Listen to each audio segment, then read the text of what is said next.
That's what you would have seen if you were the doctor delivering me when I was a baby. It's time for a classic make fun of Twitch moment. I just learned about their new sponsorship opportunities, and I know I'm a little tardy to the party on this one, but I'm still gonna get the farty sharded because this is very impressive clown behavior from Twitch. This one's even more out of touch than their normal shenanigans. So, Twitch now has sponsorships which are open to streamers now to opt in. Woo! Yeah, this is a good opportunity for streamers to make some money doing streams, right? Wrong, you goddamn imbecile. This is a good opportunity for Twitch to make some money by treating you like a fleshlight. So Matt sent me this tweet here about the Twitch sponsorships, and it's in regards to the 2XKO campaign in particular, where Twitch is now offering this sponsorship where you play 2XKO, and instead of getting paid for it, instead of getting paid by, Riot Games or Twitch as part of this sponsorship, your community has to gift subs, so your community is the one that's paying for this sponsorship, and if they gift 5 subs, then 2XKO gifts an additional bonus sub. It's as stupid as it sounds. So basically, you can do a sponsorship here and earn $0 for it.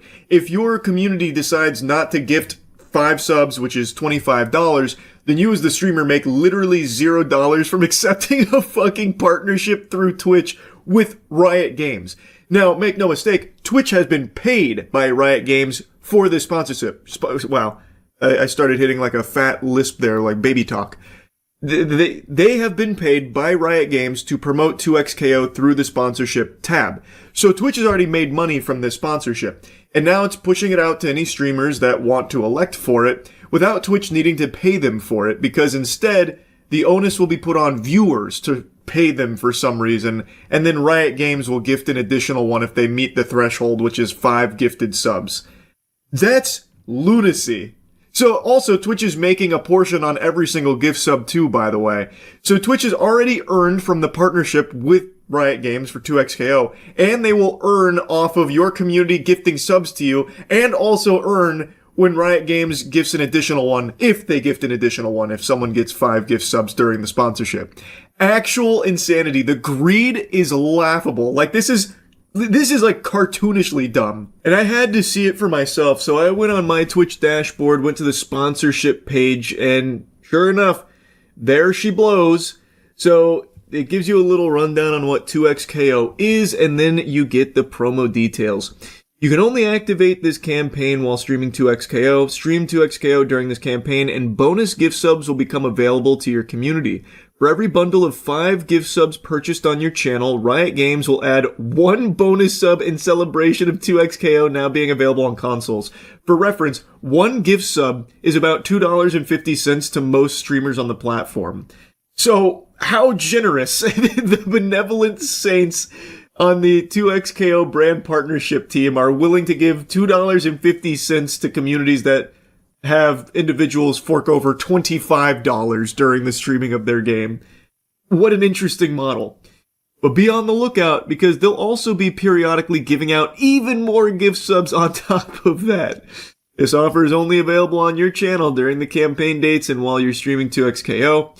Bonus gift sub earnings are paid out based on your typical net revenue share. You must opt in to participate in this offer. Terms apply. What a nifty idea, where the only person that walks away with a W is Twitch, because it costs them $0 and they make money on already securing the partnership with Riot for 2XKO, and the gift subs from the streamers community, and the gift subs from Riot with 2XKO. And Twitch, they didn't have to do anything. That's fucking free money right there. Holy Toledo.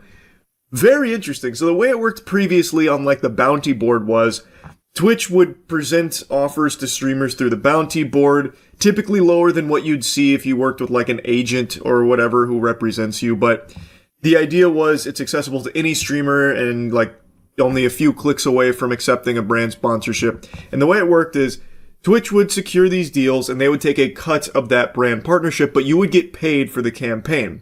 So like, stream, the poop that took a pee for 2 hours and you'll get $800 or $1,000 or something. Twitch has already made money by partnering with that brand, and now you as the streamer can make your piece of that pie if you want to accept that deal and stream like that. Whereas this new innovative method here, this nifty idea, means you can actually earn $0, and Twitch has already earned off just having this brand partnership. So there's no like actual payment anymore, like campaign payment from the brand. It now has to come from your community to even trigger the brand to give you like $2.50 on top of it. Yeehaw? Like, well, I don't understand how they thought this was a good idea. Now, looking at the sponsorship page, they still do have the old method of like campaigns where there's a payment, a payout offered for like streaming Marvel Rivals or something, right? So like that's still there, but now this seems to be another campaign offer that they're willing to play around with. It's pretty embarrassing. This shouldn't even be something that's offered because it's just terrible for the streamer. And like I said, plenty of people over the years have criticized the Twitch bounty board, which is now the sponsorship page, because the payouts they offer are much, much, much lower than if you worked with like an agent or even represented yourself to brands that you want to work with, because now Twitch has to take a piece of the pie here, whereas with like an agent or if you did it yourself, you then would have like an agent fee, like a management fee, or if you did it yourself, there wouldn't be any of that. So you definitely have like higher earning potential through working with brands that way than you ever would through the bounty board. But the idea of it could definitely be useful for streamers that don't have access to agents or don't want to like reach out to brands themselves. So there's always been like a place for it, and there are some people that really do swear by it, and that's completely understandable. But this kind of offering of like, you get a free gift sub if someone in your community, just a normal viewer, donates $25 beforehand. That's your payment. That's unhinged. There's not even a guarantee that the brand is going to pay you for streaming their game, because it all hinges on whether or not your community decides to fork over 25 clams during your streaming of that product for whatever reason. It's a campaign where the brand isn't the one paying you to play it and stream it for X amount of hours. It's your community that's paying you to do so, and then the brand will come in and give you like $2 sometimes. That's actually blows my mind they thought this was a good idea. Now, as of right now, it's only 2xKO with this bonus sub fucking working for free tip campaign. I don't even know what to call this disaster. But I imagine it probably won't be the only one if this like proves the concept. Like if a lot of streamers accept that sponsorship deal, I imagine we'll see more of this, because it is extremely cheap for the brand, because instead of paying, hundreds of dollars or whatever, they now only have to do $2.50 worth sometimes. Well, they pay $5 for the sub, but the streamer's getting $2.50 is what I'm saying. It's extremely cheap for them to just like occasionally have to drop an additional gift sub if the community for some reason dropped 25 prior. They are not even the ones paying for the partnership, like I said. It is basically the community that's paying the streamer for these campaigns. It's very, very, very cheap for these brands to do, and Twitch makes the lion's share of all of it, so it's great for them. So I imagine that there will be more that follow this model. It probably won't just be 2xKO, but I would strongly encourage you, streamers of any and all sizes, to not accept those sponsorship deals. Those are fucking terrible. But I'm not your dad, you do what you want. I just wanted to yap about this because it was so fucking silly. Just another out-of-touch decision from Twitch. They really know how to give the community what they're asking for. That's really about it, so yeah. I know I've made quite a few videos covering these degenerate streamers that go live while streaming and then crash their vehicle, and I'm gonna keep doing it because I think they need to be clowned on endlessly, and I really think they need to be permabanned from the platforms in which they are broadcasting this deliberately dangerous action that is jeopardizing not only their lives, but the lives of all the innocent people around them on the road.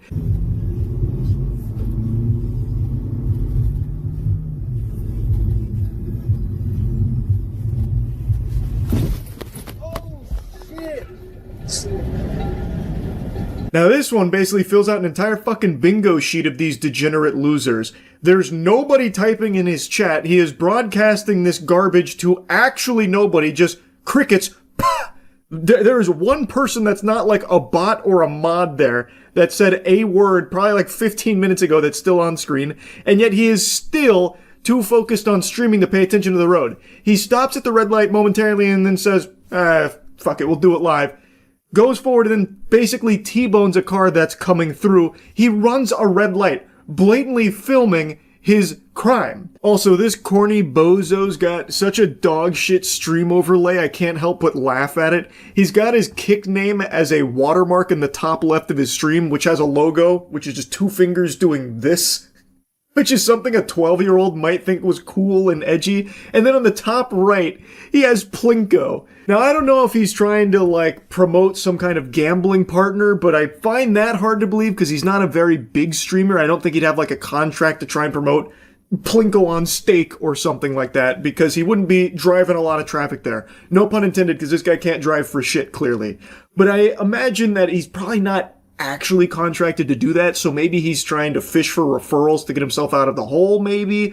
Or maybe it's like Plinko as some kind of community building thing where, like, his chat plays Plinko with imaginary points, fucking Monopoly money. I don't know, but I just found that overlay to be extremely silly.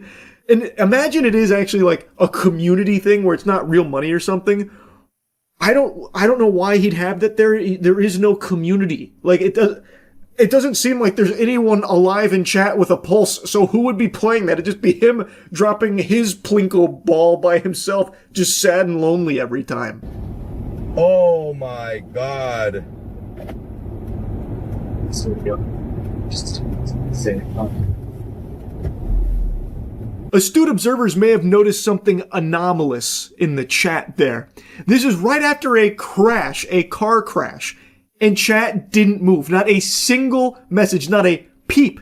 Typically, in even the smallest of streams, when something happens, literally anything stimulating, even fucking jingling keys, you'll have people going, oh, wow, wow, wow, look at the wow, wow, wow. Here, nothing. There is literally no one here. It's fucking tumbleweed in this guy's chat rolling through. He gets in a car accident and still not a single message comes across. So there is nobody there. Not his mods, not someone that had this open in the background by accident. Maybe there might be a few viewers that fell asleep. It's probably botted, would be my guess.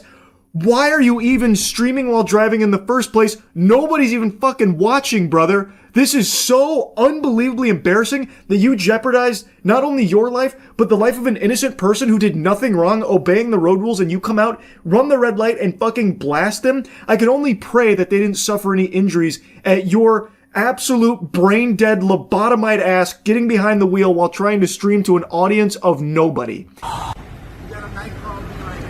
Oh my god, what happened, bro? Oh my god, bro. How the fuck that happened? I'm fucking dumb, bro. I got him. I clipped him. I didn't know where I was. I just fucking went straight. Damn, bro. Let me get off. It's all good, bro. It's my fault, bro. I told you. Sometimes I was chasing you, bro. I was trying to fucking go. Oh. What's up? This is my homie Vito, bro. Fucking streaming right now and shit. Yeah. Turn off the stream, dude. I don't want to come out in no video. Oh, I can't turn it off. It's my job, but I won't have you on that stream. Good news, another Kick streamer arrives at the scene to try and milk this for as much content as he can now, so he can put his mouth on the nipple here and suckle from the titty. He is now broadcasting from his perspective. Here, he knows the guy that got into the wreck, and he was doing LA night crawls and got word about this, so he pulls up here. The guy that you see walking with the guy who immediately owned up to it being his fault is the victim that was hit. So it seems like not overly injured. He's walking around, which is good to see. He requests not to be put on stream, asking, can you turn it off? He's like, nope, can't do that. It's my job. What a saint. Rest assured, this is great news. This is like, fucking Superman arriving at the scene now. We can all breathe easy and celebrate. Another Kick streamer is here to make sure that nothing of value gets done here. And instead, just make sure to turn everything into content. So this poor dude, who was just minding his business, driving, who got blasted by another Kick streamer who was busy streaming, is now, unfortunately, being forced onto another kick stream. And this guy lingers the entire time, even when the cops show up. He is still filming the victim here, even though he did request, please don't.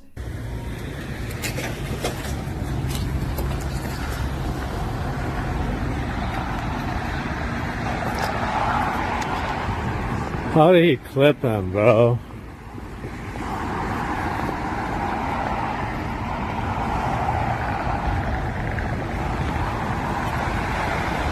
He needs to turn on his hazard lights or something, bro. I don't know, this is the entrance, so it's all good. God damn, dog. This is the vehicle he clipped here. It's fucking totaled. This thing got clobbered. Now, it seems like one of the headlights is out here, and I went back to watch the initial impact to see if it was out at the time of impact. It seems like it might have been, but there's only like a single frame where I could find it, and it's a little hard to tell, but I think it might have been. I don't think that would have changed anything because this guy blatantly ran a red light, and he has video evidence of it. He filmed himself running the red light and does openly admit to it being his fault, which I certainly wasn't expecting. I thought for sure he'd cross his arms and be like, nope, wasn't me. Why'd you hit my car? What were you doing? Huh? Couldn't help but notice you were missing a headlight. You just came out of nowhere and fucking annihilated me. That was on you. I thought for sure there'd be something like that and him trying to bury the video or something, but no, he did assume responsibility at the scene of the crash. You know what's fucked up? You can't see the red, so I can't see if it's red, yellow, green. You know what I mean? Yeah, I kind of saw it through the screen, but yeah, I know what you mean. I can't see the light on the other side, bro. I didn't even know there was a light. You know what I mean? Yeah. Buster, if you can't see that this is red, you should not be behind the wheel of a car ever again. Period. It couldn't be made any more explicitly clear. Like, Jesus Christ, does God need to put an invisible wall here like a video game developer to keep you out? Like, how can you not tell that this is red? Also, he starts coming to a stop. He comes to like a pseudo stop and then decides to go through. If you didn't know it was red, why did you start stopping in the first place, buddy? What are you talking about? Then he had the gall to say he didn't even know there was a light there? Are you driving with your eyes closed or something? Like, what are you doing? Letting the force try and, like, guide you around or something? What do you mean you didn't know there was a light there? Are you even lucid? Like, what, do you pop fucking 50 perks or something then drive? How would you not know there was a light there? Also, you were coming to a stop. You had to know there was something in front of you. What was making you put your foot on the brake? That is like the worst possible excuse when you have video evidence that you yourself recorded to the contrary. I think what happened is when he was slowing down at the red light, he was probably too distracted looking at his stream. He did say when he walked over to the other guy that showed up that he was trying to catch him. I think he was probably watching that guy's stream in the car and wanted to get to him quicker so he wouldn't be left in the dust or something. So then he decided, fuck it, I don't see anyone else coming right now. I'm just going to run this red light without actually doing a full survey, and then just ran the fucking red light and then clipped this guy. Now, driving with a headlight out is dangerous, obviously. But I don't think that was a contributing factor to what happened here. He was unfortunately subjected to the natural disaster of a fucking kick streamer behind the wheel of a vehicle. That's like a terrorist attack. When you have a kick streamer streaming in a car, you best stay inside. Because that is a disaster waiting to happen. This shit seems to be happening every week now. So dumb. I thought it was just a left turn. Yeah. Yes. He's just waiting for a tow truck now? I'm about to be here right now, bro. Yeah. I was doing calls and I got this alert on Citizen, so we came to check it out and it was your car. It was me? J-Foo says the clip clearly shows 3 red lights. I'm on it, fool.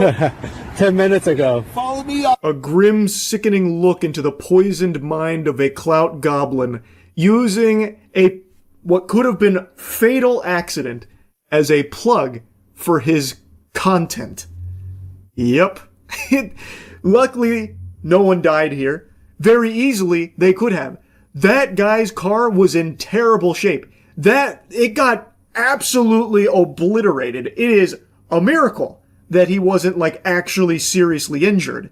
And he, the streamer himself, also could have died, too. But at the end of the day, since no one died, there's no one being buried. That's just fucking content, baby. Send it. So he starts plugging his shit. just so despicably shameless. I really think that there's got to be some kind of crackdown on this type of shit, right? Like, it is just completely out of control. It is happening all the time with these degenerate streamers streaming while driving and inevitably crashing. Like, come on. It's so absurd now. Like, I really think when something like this happens, I think they should lose their license. Like, I think this guy should not be driving again. Full stop. Like, he can't be trusted behind the wheel of a car. Like, I think that's what I've learned. But anyway, just had to make fun of this asshole here. These driving streams, it's getting scary out there. That's really about it. See ya. The wacky wild world of TikTok live streaming is a fascinating beast. It is a demon. One of the biggest types of streams on TikTok, at least as I understand it, is begging streams, where people just go live and just beg for money. Like, please donate a galaxy right now. If you don't donate a galaxy right now, I'm gonna put my corgi in a headlock until it passes out to save my corgi's life with galaxies. Not quite to that level. I'm exaggerating, but it's just basically things of people saying, I need this money, please give me this money, I want this money, give me this money. And then, of course, the old-fashioned NPC streams that were the trend for a while. Like, ooh, popcorn so yummy, roses, that kind of thing. It is still very popular. It is still very degenerate. And today, Matt sent me a clip of a TikTok begging streamer who was spinning this tall tale of fibs about his living situation at home being so bad, and he's crying on stream, asking all of his followers to just give him some money so he can get out from his mom's clutches. And then his mom comes in. And it paints a very different picture about what's actually going on here. Just trying to make money in general. To be able to go, Mackenzie, hate you. No, get out. Now. I just got a phone call. I just got a phone call from somebody said you was in your room, you was on TikTok, and you said you had to get out by tomorrow. Go. Out. Go. Go. Said you was in Out. your room crying. Out. Go. I have not told you. I just told you to go. Mama, go. I told you. Go. Jeepers! Uh-oh, zoinks! Barbecue chicken alert! Barbecue chicken alert! It looks like we got a huge fucking liar on our hands here. Who could have seen this coming?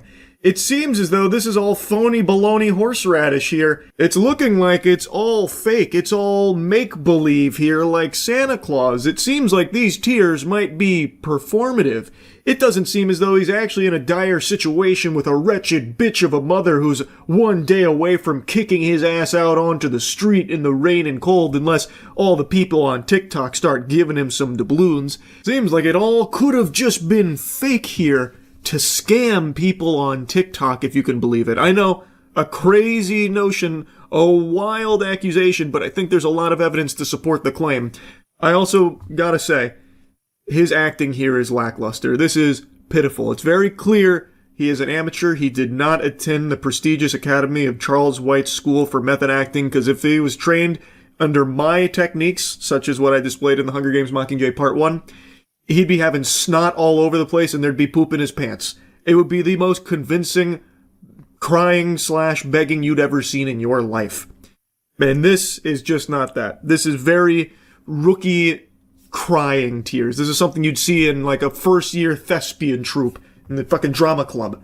Terrible, terrible acting. My heart breaks for his mother here. She comes in after learning that her son is now crying on TikTok, begging for money, using her as the villain, and how, like, she's so evil, this and that, and now he's crying, inconsolable. Well, not inconsolable, you can console him with money. In fact, that's the only way to heal his broken heart. And she learns this information, and she comes into his room, not aggressively or anything, she comes in very confused, wondering why. She's talking about how he never said that, like, she wasn't threatening to kick him out or anything. Where is this coming from?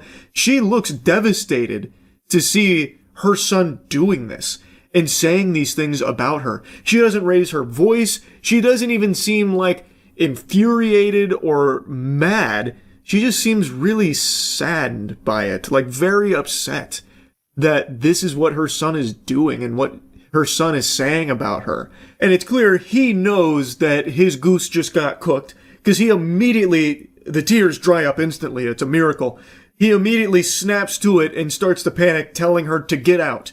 Being very callous, being very rude to her, telling her get out and even pushing her out, like shoving her out the door so he can continue to go back to his begging stream here. And you can see in the chat, people are immediately alerted that this is fake.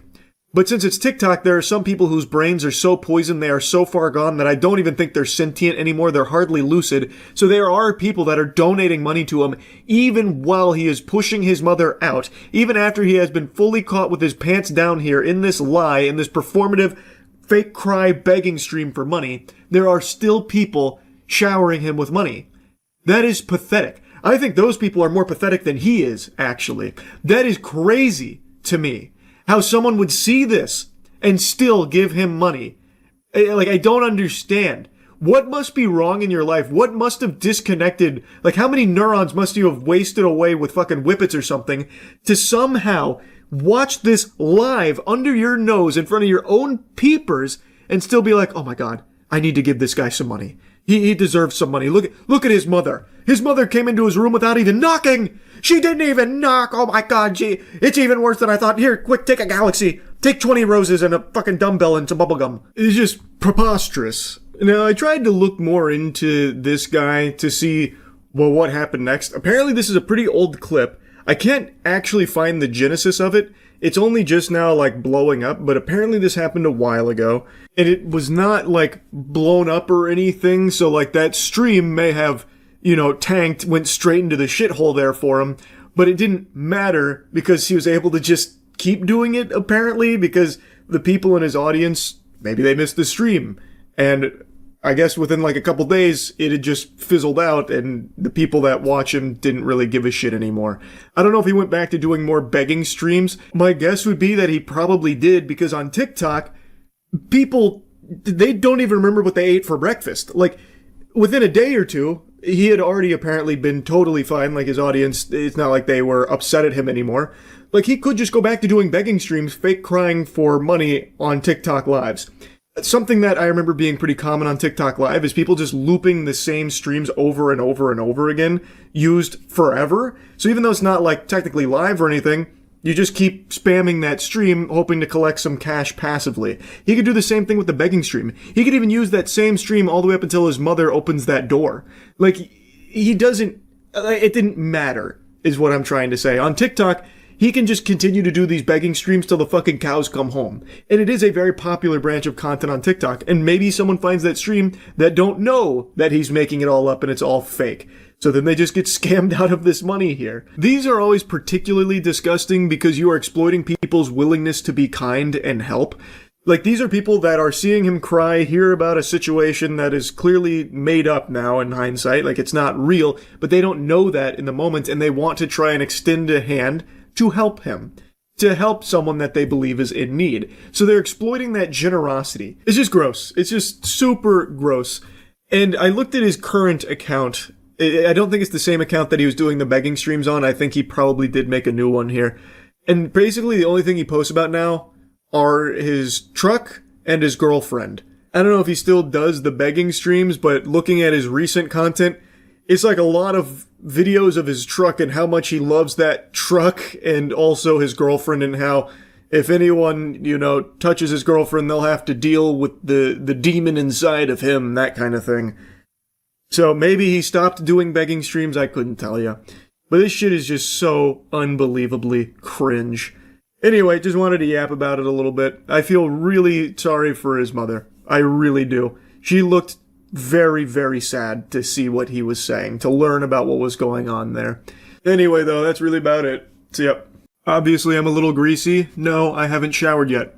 So what? Who cares? Have you showered yet? If you did and didn't use Cheeky soap, then it doesn't count. Cheeky's the best soap in the universe. I know, I'm looking disheveled, but what are you? The Mighty Morphin Shower Rangers? I also haven't grown any taller. I'm still short. You want to make a big deal out of that, too? Point is, yesterday was a pretty crazy day on Twitch.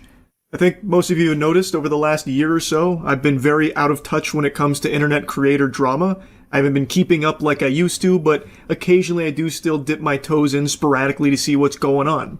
And yesterday during stream, chat was telling me about two really big things that were happening.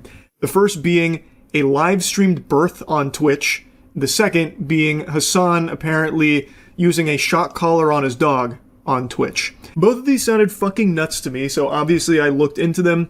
And I know the Hassan dog stuff is what's blown up the most, but I actually want to start by blabbering about the live birth, because out of the two of these, this is the one I have the least to say with. The Hassan dog one, I'm be-yapping. Well, let's start with the live birth, because apparently I've got a very hot take with this. The sentiment across the web, from what I can tell, is people are extremely positive about it, very supportive, and think that it was a wonderful thing. I don't necessarily have that perspective. I'll show you a brief snippet here of what the stream was like, with the baby being delivered in front of, like, allegedly, you know, tens of thousands of viewers. I'm seeing numbers that range from 30,000 to 100,000. I think people claiming 100,000 are including all the people that watch partied the birth.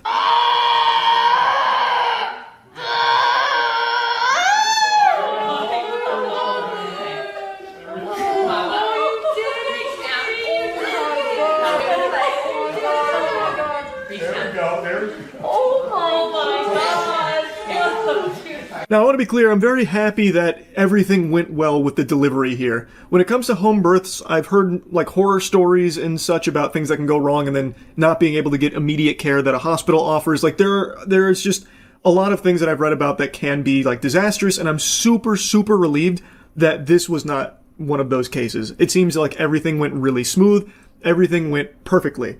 A healthy baby was delivered, and I think that is all extraordinary. That being said, I really hate that there has been a complete deterioration of the value of privacy. It seems like people don't want privacy anymore. Like, there is no such thing as, like, a special moment anymore if you can't monetize it and publicly display it. Something like the birth of your child, to me, would be something that you would want with your closest family, your soulmate. You know, like, this would be something so personal that you wouldn't want just a bunch of strangers peeking in on. And of course, I'm not her. I am not the family. She can do whatever she wants, but I'm giving you my perspective here, that to me, this seems like a sign of the times where everything needs to be, like, content brand, content oriented. There's really no other reason to be live streaming the delivery of your child other than the obvious attention it's going to bring with it. And I don't know, to me that just feels so odd and so, I hate using this word, dystopian. That word is like actual fucking, like, acid leaving my mouth because it's lost so much meaning with how overly it's used, but this feels so dystopian to me. It turns something as sacred as life entering this world into a monetizable spectacle, an event that tons of people were watch partying like it was a fucking football game. So it's not just a baby that might need to be breastfed here. She actually went out and was breastfeeding the entirety of the Twitch ecosystem here with additional views for those streams that were watching and reacting to her giving birth.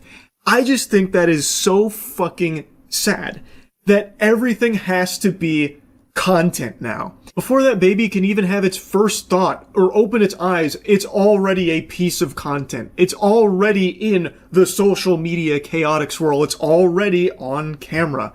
And to me, that's just crazy. But to a lot of people, it's not.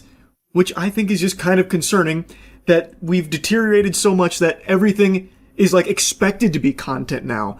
I'm a viewer of this streamer, why shouldn't I be allowed in the delivery room when she gives birth? In fact, that makes a lot of sense for me to be there, actually. I've watched her streams a lot. I don't know. I just don't like that. Again, I'm very happy that everything went super well here with the actual delivery of the baby, and everything seems to be very healthy, and I think that's great. I just truly cannot agree with the sentiment that this is somehow like a positive thing, because I don't view it that way. Like, to me, this is very clearly content first, like content focused, and everyone can eat, so everyone gets a piece of content to watch this baby being born. I don't know. I don't really like that idea. It somewhat reminds me of a joke I told a while ago about a piece of content about how I should deliver a baby. Like, how extreme that would be as, like, a banger video to deliver someone's baby. It's kind of like that joke, but unironically here. Like, it actually happened. Well, of course, not to the level of, like, some completely unqualified goober, like, delivering a baby, but just, like, the act of a child being born into this world immediately becoming a piece of content. I just don't like that. Anyway, though, let's move on to the next subject. This is the one that is by far the biggest from yesterday, and probably one of just the biggest topics in general, which is Hassan and his dog. But it is emblematic of all of America's much more consequential violence. Okay? It's the same reason as to why America... Kaya, please just fucking go... Just stop. Jesus Christ, what are you doing? You're being such a baby. It's just... You're making her stressed. She just literally is so incredibly spoiled from my mom. Now, for the life of me, like, I cannot understand what he's even upset about in the first place that he starts, like, scolding the dog for. She moved like an inch, like slightly off of that. It's like in a video game, like in Metal Gear Solid, when someone gets like a fucking question mark over their head, they're like zipping to you immediately. Like, she doesn't do anything really other than move slightly, and he is noticeably upset. He is upset about that specifically. Even before this incident, earlier in the stream, he had already, gotten annoyed at her for moving around prior to this. The absolute worst country on the planet, straight up, bar none, a capitalist shithole. Kaya, now was not the opportunity for you to... Down. The absolute worst fucking place on the planet. Just a horrific... I think it's pretty clear that the dog moving off of that spot is what's making Hassan annoyed at her. Now, I saw he mentioned place training. Place is an actual dog training thing. And the whole idea behind it is designating a spot in a comfortable location for your pet. For a lot of people, I know it's like their office if they work from home. And Hassan was talking about how that area is her place. And for dog training, place is supposed to be like their happy spot where they are super safe and they feel super secure. And the way training goes with this, at least from everything I know about dog training, now keep in mind, when we first got Tetra, we did do dog training because my grandmother used to live with my parents, and Tetra gets very excited to see people. It's the cutest thing in the world, but she loves to jump on people. And my grandma, living at my parents, when we'd go to visit, or if they came to visit, if Tetra would jump on her, it could cause injury. So we did do dog training in order to learn how to, help with that. We didn't do any, fear training or anything like that with shock collars or whatever, but place was something that we did learn about. And when it comes to place, you do not want to, make it something stressful for the animal, at least in our teachings. It's supposed to be a comforting spot for them, not like a stressful thing where they just go there and fucking blue screen in the brain and just sit there idly comatose. And if they don't, they get punished. So he's calling this her place. But when she's moving from the place, he's scolding her. That's not what we were taught you're supposed to do when it comes to place training. That kind of defeats the purpose of it. I don't know why he would be getting so upset at that, angry at the dog for moving from place. That really does kind of defeat the whole purpose of it. And then, in that clip, it seems like he reaches for something. Like he looks off screen and he extends his arm to something, and then shortly thereafter, the dog yelps in pain, and Hassan turns around and calls her a baby, and then tries to reassure the chat that she is spoiled, and then goes on to say that she's spoiled because his mother lets her, have free roam around the house. Now, he and the community are claiming that he didn't use a shock collar or anything, didn't zap her, fucking Palpatine lightning blast her or anything like that. She got her dew claw stuck on that spot, and that's what made her yelp in pain. I guess quick dog lore breakdown if you're not familiar with how those creatures function or anything. The dew claw is separate from, the paw pad area claws. The dew claw is a little higher up on the leg. And it's an old trait from back way in yesteryear when dogs needed that extra claw. It is just now an evolutionary leftover. It's still present, but it's not something that obviously gets utilized by dogs to the same degree it used to. It is a sensitive area. That is true. If you've ever cut your dog's nails, or if you've ever taken your dog to like a dog salon or something and they like gave your dog a nail trim, you probably noticed that when it comes to the dew claw, they're very, defensive on it, like cautious, because it is such a tender spot. I have watched this clip like fucking 10 or 15 times now. And today I had some friends come in from out of town, so obviously I've been out most of the day at the farm, and this was actually a conversational topic. It's become so big that it was brought up by them. And every single person, and pretty much everyone I've seen online outside of Hassan and Hassan's community, is all saying the same thing. That yes, it looks like the dog does like touch its leg to that spot on the bed, but it doesn't look like it gets caught or anything. So it feels very unlikely that that is what caused the dog to scream in pain. Like, I don't think that's what made Kaya, that's her name, yelp. It doesn't seem to get caught or snagged on anything, and dew claws aren't so sensitive and so tender that even touching them would cause like a panicked scream or anything. Unless she has an injury there, but I don't think Hassan has mentioned that, at least not that I've seen. So it feels to me very unlikely that that's what caused it, based on everything that we can see. Now, initially, even Hassan's community was starting to question, did he just shock Kaya? Did he just use a shock collar on stream? And the clip instantly started going viral, and he kind of downplayed it and shrugged it off as like, oh, a bunch of bad actors attacking me for some fucking phony baloney, barnacles here, unbelievable, this is all a load of fish paste. And instead of doing what I think most people, like not even just streamers, just normal people would do, of like showing, no, look, it's not a shock collar, obviously I didn't shock my dog, he instead just brushes it off saying, nope, it's not a shock collar, you're stupid for thinking that it is.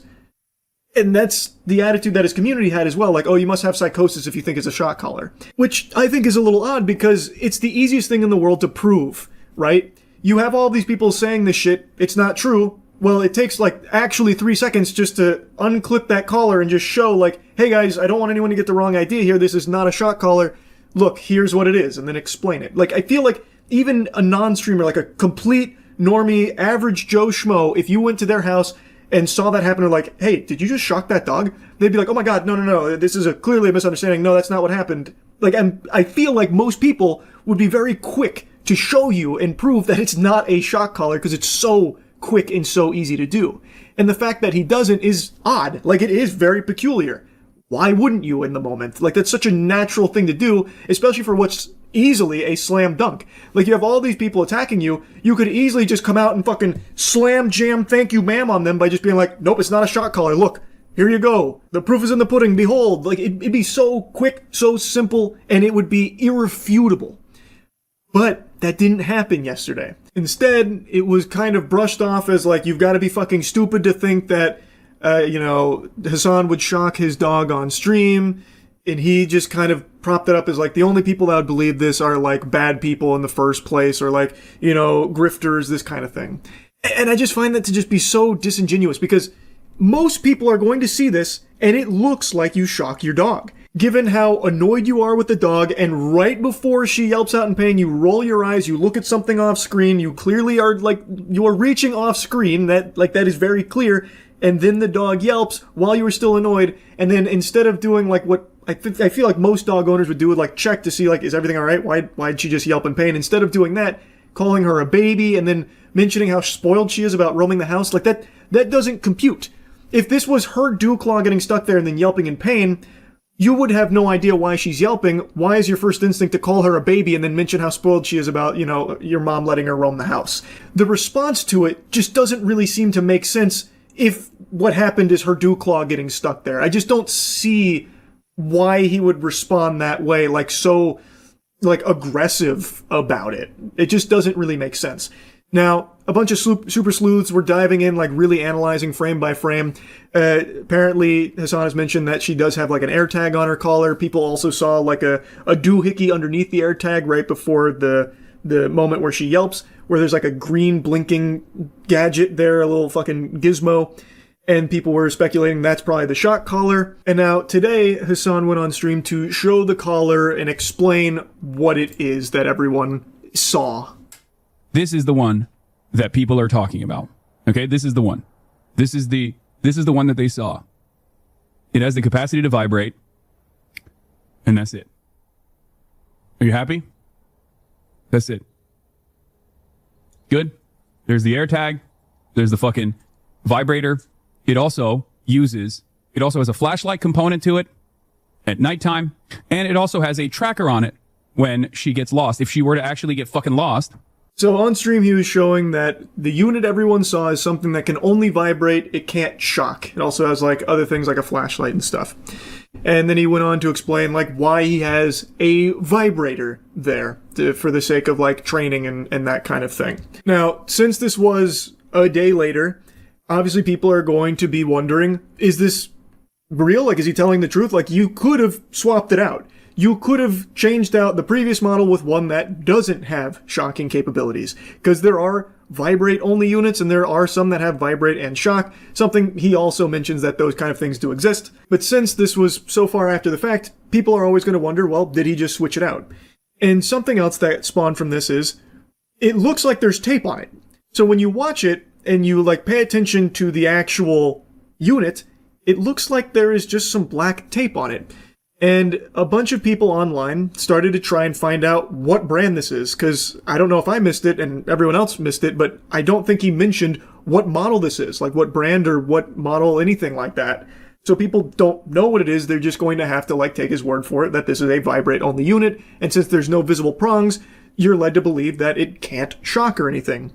However, there are shock collars that have detachable prongs. In fact, the shock collars we use on Skill Check channel when we play Magic the Gathering and make a misplay and we shock ourselves, you can take the prongs off of those. I think that's a pretty standard feature in a lot of shock collars, I think. So, like, you can just take the prongs off.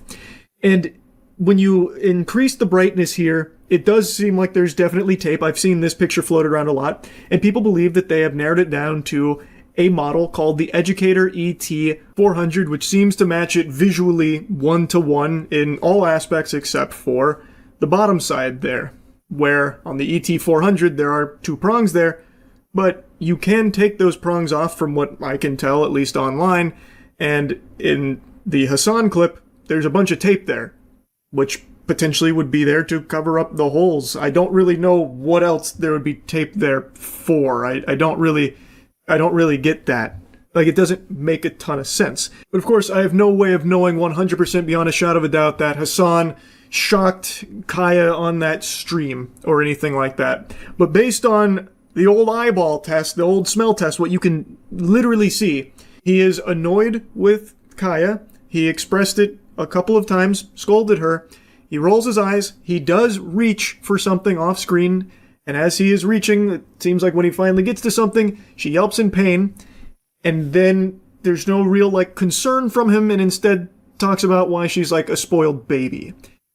I don't see anything that she could have, like, hurt herself on. It doesn't seem like her dew claw or anything gets tangled up in the bed. So, to me, it feels like it is something he did. Even if it's not a full-blown shock, he didn't get her with, like, a Dungeons & Dragons lightning bolt or anything like that. If it is a vibrate-only unit, I feel like he definitely did press the vibrate in that instance there. I see nothing else that would cause that yelp here from everything that we can clearly see.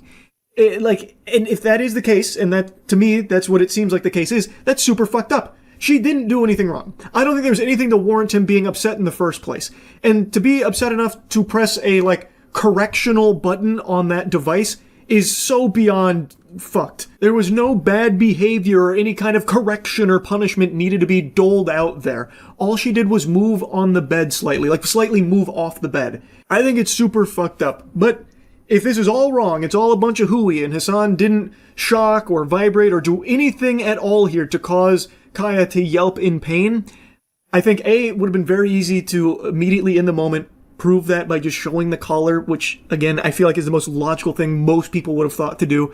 But also, B, I still think all of his, like, anger and, like, annoyance at the dog for moving around off her place is just fucking weird, too. And then, of course, people were mentioning how Kaya's on stream 8 to 10 hours a day, and then just all of a sudden, randomly, he decides to shock her today. Yeah, great story you've got there, Buster. Really shows how stupid everyone's become. Everyone's really fucking dumb to believe in something like this.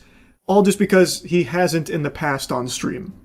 And then, of course, people take it a step further, saying none of his friends have ever called him out for using a shock collar, thus this has to be a load of, fucking horseradish. I think this is a very weak argument. Because I know if Hassan does use a shock collar, he would never let any of his friends see that. Because he would know that they would call him out for it and give him shit for it, especially someone like Maya. So they just wouldn't know. Thus, they wouldn't be able to call him out on it or anything like that. And this whole idea of making an assumption based on things that are outside of what is clearly visible here, I think is useless. Just because you haven't seen it in the past on stream doesn't mean it's not something he's done before, or it is very possible this was the first time. That's also very true too. What are shock collars used for? Training. And what is he currently doing with Kaya, at least based on what I've heard him talk about? Training her, or at least expanding the training on place. So maybe he decided that this might be a good tool to use for the first time. That's also entirely possible. It's not some like far-fetched crazy conspiracies that only haters are drumming up and, falling in line with. It's a very plausible thing based on what is clearly visible in the clips. Anyway, just wanted to blabber about this a bit. I know I've been very out of touch with internet creator drama. I plan to keep it that way. But occasionally, can't help but poke around in a couple of the things going on out there, and yesterday was just a crazy one that I just needed to yap on a bit. That's really about it. So, yeah. There's a lot I want to talk about here after seeing what happened at TwitchCon last night with Emiru being assaulted by a rogue lunatic fan who just walked completely unimpeded past the line at her meet and greet and unconsensually hugged her and looked like tried to kiss her, which is textbook assault. And it's very scary that it was able to happen so easily here. He was shoved off by a security guard, but then he just walked away.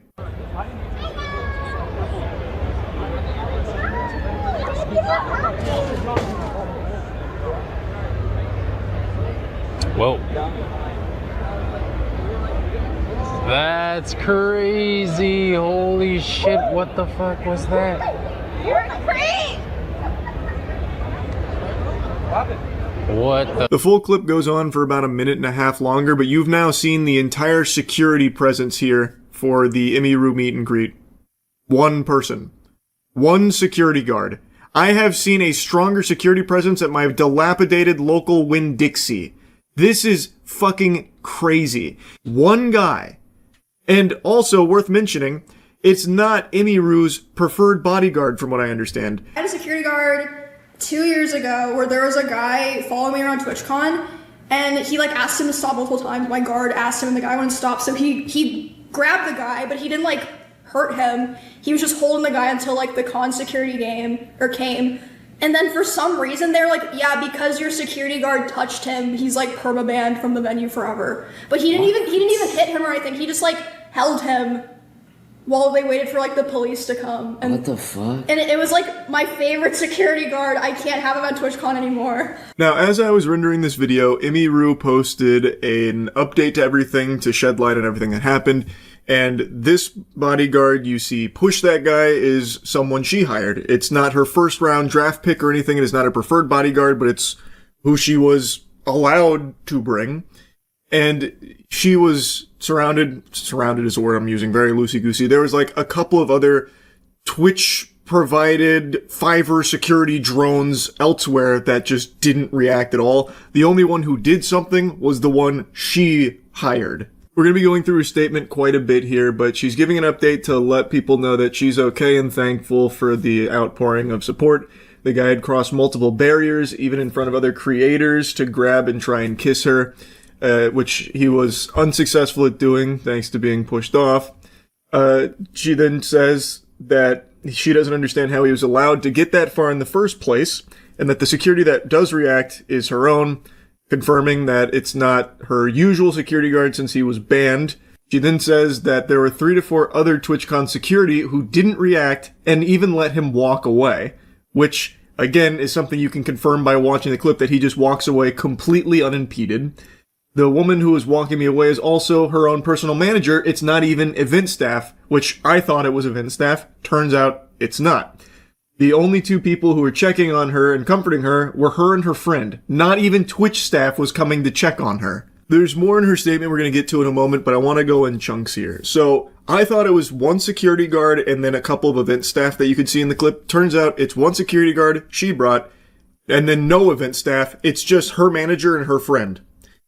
So where the fuck is TwitchCon security or staff at all here? They just let this guy walk up to her and did nothing, and even just let him get away after assaulting her too. Again, I still cannot even believe they banned the security guard that she wanted to bring and had brought in the past that did successfully prevent a potential threat from harming her. It's so fucked up, and I truly can't understand the thought process behind their decision to ban him in the first place. He did his job properly. He held the potential threat until authorities arrived. What else are you supposed to do? That's like the number one thing. You're supposed to stop the threat. And that sounds like exactly what he did here. I think maybe Twitch was concerned that he used excessive force or something because he grabbed him. What? Like, what do they think? He put him into a headlock and then hit him with an atomic power bomb into a fucking tombstone pile driver and then a Frankensteiner on the way out? Like, what do they think happened there? Now, I've read mixed things on who's responsible for that bodyguard being banned, whether it was Twitch or the venue TwitchCon is held at. But regardless of who's responsible for the ban, the fact that he is forbidden from being there because of being good at his job is just unacceptable. This guy walks past this entire line, literally just fucking fee-fi-fo-fums through the whole line here at the meet and greet and assaults Emiru. Nobody stopped him when he was cutting through the line, and it wasn't until he had already assaulted Emiru that he got pushed off. And then he didn't even get stopped or anything by additional security because there was only that one guy that was there as like a bodyguard. Like, I don't know, I would just kind of expect after a fucking assault just unfolded here, there would be a big response from the TwitchCon security personnel. Like coming over here throwing like a spike strip down or like at least throwing a banana peel down so he slips and falls on it so they can apprehend him. But I didn't see any of that happen. Nothing at all, just fucking crickets. Just tumbleweed rolling through here. Like, he just walked away. Apparently he did get ID'd, like, after this happened later, because Twitch made a statement, which we'll go through in a minute, and it sounds like they ID'd the guy and everything. But this is a complete failure on Twitch's shoulders here for their event. They banned her preferred bodyguard, whom has previously demonstrated the ability to stop something like this from happening, and instead supplied non-existent TwitchCon security around her meet and greet, and forced her to hire a different bodyguard, one that wasn't nearly as efficient as the one that she typically uses and wanted to have present here to protect her. And just stew on this for a moment, because when you break it down, TwitchCon security literally did nothing. Not only did they not stop the guy before he assaulted Emiru, again, it could have even been a murder or something if he had like a weapon or something. He was not stopped despite plenty of, ample opportunity for them to intervene. Not only did they not stop him, after it happened, they didn't even pursue him. The only one who acted at all, that one security guard, was not a TwitchCon security guard. It was someone Emiru hired, a bodyguard she hired. That was the only person that acted at all. And the only people that checked on Emiru were her team. No one on the TwitchCon event side of things, apparently, according to Emiru. So that means at TwitchCon, the security didn't do anything at all, nor did the event staff do anything to even check on her after this happened. Holy shit. That is inexcusable. I've talked about events and stuff in the past. I've never been to TwitchCon. I have no plans of ever going to TwitchCon or anything even remotely similar to it. And I've always expressed, A, I don't think I'd have fun, and B, I'm always worried about events like that, like legitimate safety concerns. Ever since the Christina Grimmie tragedy, where she was murdered at a meet and greet, I just have a huge hesitation with this kind of thing. Because you never really know who's there and what security looks like. I know prior to TwitchCon, apparently there was a big emphasis on Twitch's side of beefing up their security. I'm not seeing that at all. The proof is not in the pudding here from what I'm seeing. It's extremely concerning that this creep was able to just walk up slowly, mind you. It's not like he charged the stage or something, with a fucking 4-second 40 where they couldn't respond in time. He slowly, calmly walked past everyone. Security, event staff, no one stopped him at all.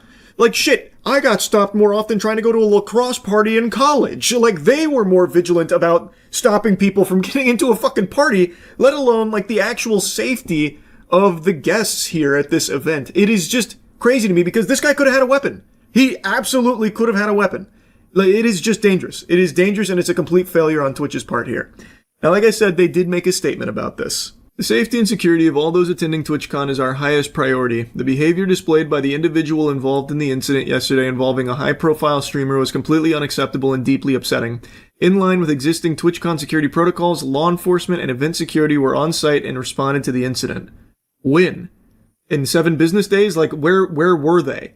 Because, again, in the longer clip, it's like 2.5 minutes, and he just walks away. Like, you can see him leaving, and I maybe I missed it, but I didn't see anyone stopping him at any point. We immediately blocked this individual from returning to the TwitchCon premises, and they are banned indefinitely from Twitch, both online and in-person events. We're coordinating with the impacted creators team, and per our standard protocols, continue to cooperate with any law enforcement investigations. We have increased security at the meet and greet attendee check-in point, and we'll have additional security personnel surrounding participating streamers. If you've RSVP'd for a meet and greet, please note that we are unable to accommodate +1s for the remainder of the event. Twitch has zero tolerance for harassment or acts that inhibit the safety and security of our community. Like I said, based on their statement here, it sounds as though they ID'd the guy responsible for this assault here, mentioning that he's been banned on Twitch and from the events. It sounds like there's also going to be additional follow-ups, I believe. That's how it read to me. Now, as a result of the assault that Emiru experienced at their event, they are going to be having a stronger security presence at further meet and greets that are scheduled. The question begs to be asked, why wasn't that an emphasis beforehand? You're saying that safety was like your top priority, yet it's very clear, very evident in this clip that there's not a lot of security there. So what are you doing about, like, safety? Like, well, I don't understand. If safety's such a high priority, where's security? Why, I don't know why it's so lackluster then if it's such a high priority. And again, this is like a huge streamer. Emiru is like one of the biggest streamers. What does security look like for streamers that aren't her size? I genuinely have no idea. It's a legitimate question I'm asking because, again, Emiru is like one of the biggest streamers, and TwitchCon didn't have like any adequate security presence at her meet and greet. What does it look like for a smaller streamer doing a meet and greet? Did they provide anything at all to them? And also, what they do provide is basically anyway, nothing. The security didn't act at all here. So now let's go back to Emiru's statement, because she says something very interesting here about Twitch's statement. In Twitch's statement, they said that the guy was immediately caught and detained. Sorry, but that is a blatant lie. He was allowed to walk away from my meet and greet, and I didn't hear he was caught until hours after he attacked me, and it felt like this only happened because of my manager pressing for it, not because TwitchCon staff present thought it was a big deal. She mentions there's more she wants to talk about on it, but I'll save it for stream. She then goes on to thank people for the support and confirms that this will be her last TwitchCon, which I think is completely understandable. I think other creators should seriously consider not attending in the future. I did not feel cared for or protected, even bringing my own security and staff. I can't imagine how creators without those options would feel.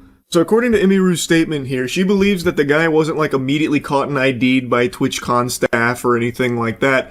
And in fact, it wasn't until her manager pressed them for action that they did anything at all. That's unhinged. They didn't want to, jump into action after a fucking assault just took place? I just don't get it. That's completely unhinged. It almost feels like maybe they're more angry about Emiru's bodyguard there shoving the guy. Like maybe they're thinking about banning him from Twitch events in the future or something. Like it doesn't seem like their priority is safety.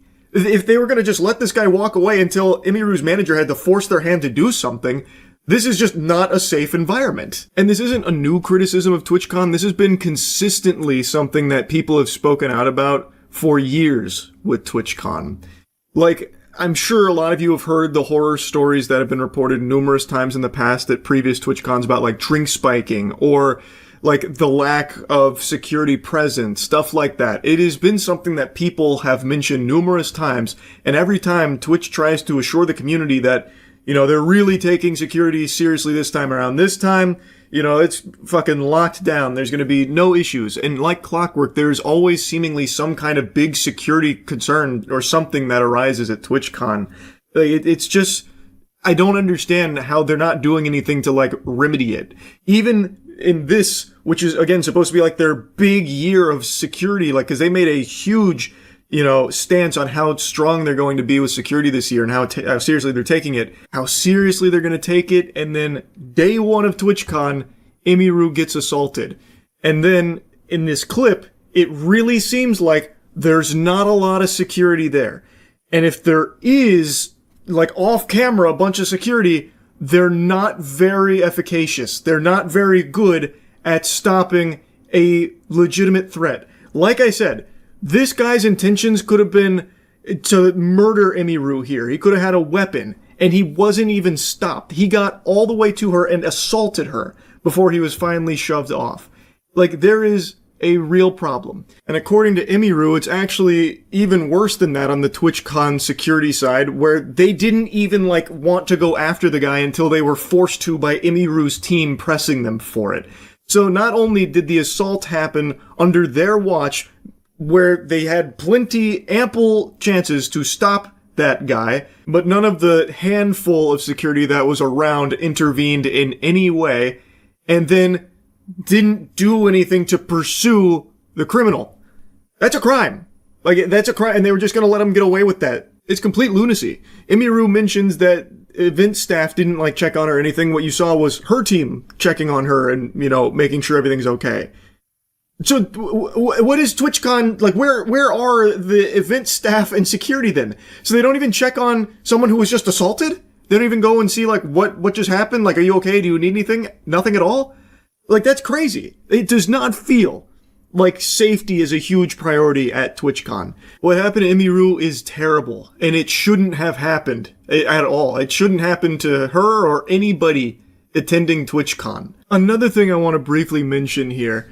Apparently, Emiru didn't even want to do the meet and greet. She was obligated to in order to keep her show. So I had to cancel my meet and greet because of the stuff, but in order to, I can't cancel my meet and greet and not cancel her show because of the fact that the reason I cancel my meet and greet is I don't want to be in the same place for 2 hours because of people being weird. Okay. And then I'm under contract with them, so I can't cancel one and not cancel the other. Interesting. Oh.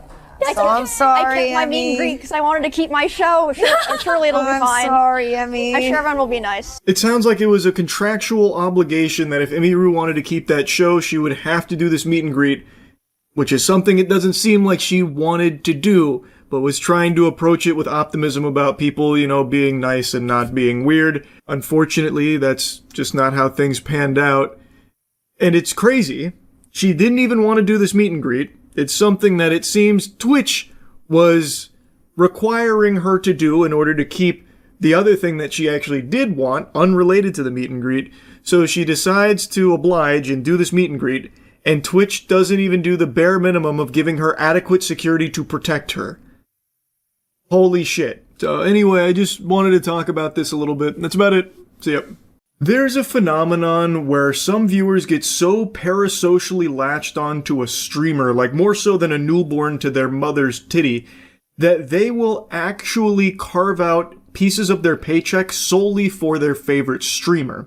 And it gets to such an extreme degree in some cases that some viewers will even donate all of their money to their favorite streamer. And I'm not saying that as an exaggeration. It has happened multiple times. Of course, it's not the most common thing in the world, but the fact that's happened at all, and more than once, should be enough to have you scratch at your chinny chin chin and go, It's just so weird. A year ago, I covered the story of the man in China who donated all of his money and all of his family's savings to the tune of $550,000 to a streamer just so she would call him bro.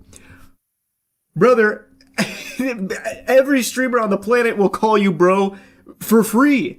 But he wanted that. It was so special and so important to him that he ruined his life and jeopardized the future of his family just to send all of that money to that streamer to hear her refer to him as bro. It's fucking insanity. Like, it's actually unbelievable. And you know what else is unbelievable? Our cheeky Black Friday sale offer. 20% off of all of our soaps using any creator code. Go to usecheeky.com right now and get the best soap in the universe. Anyway, this is the reason why I'm yapping about this topic again here today. I just read this. A woman in China had donated all of her and her husband's money to her favorite live streamer that she was obsessed with. This one is just diabolical. I just have to talk about this. It is so outrageous. It sounds like it's just a made-up plotline in a Hallmark movie for the sake of conflict, but it's real, apparently. A man in central China has filed for divorce after learning his wife blew their life savings on a male streamer, sending him $94,000 and leaving the family deep in debt. We're going to take a breather here for a second to really let that marinate.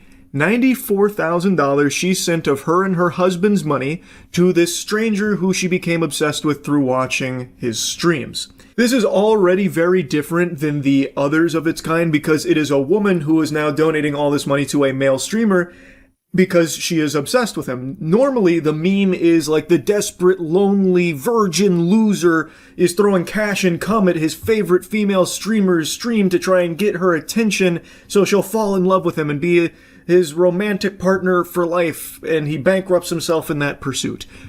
And while that has happened in the past, this is very, very different, and it is heartbreaking for the husband in this story here. The husband spent 8 years living frugally and funneling nearly all of his income to his wife, hoping to give her a sense of security.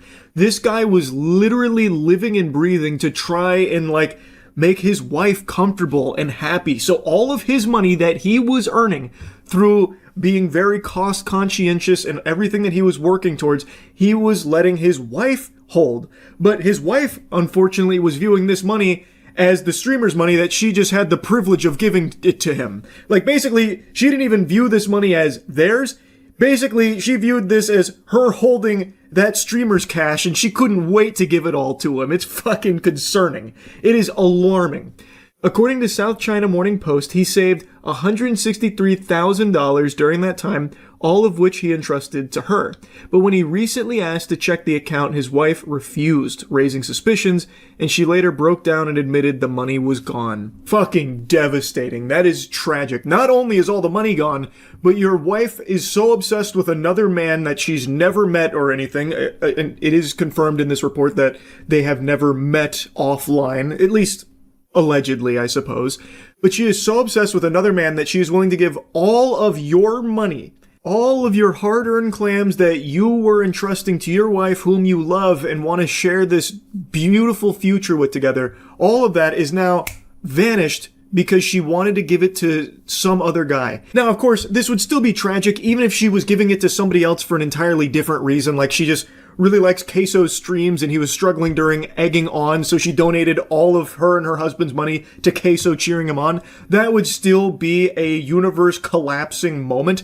But the fact that she was doing it to another streamer whom apparently she was so obsessed with, and I imagine in a romantic way based on how all of this reads, that is just another layer of gut-wrenching.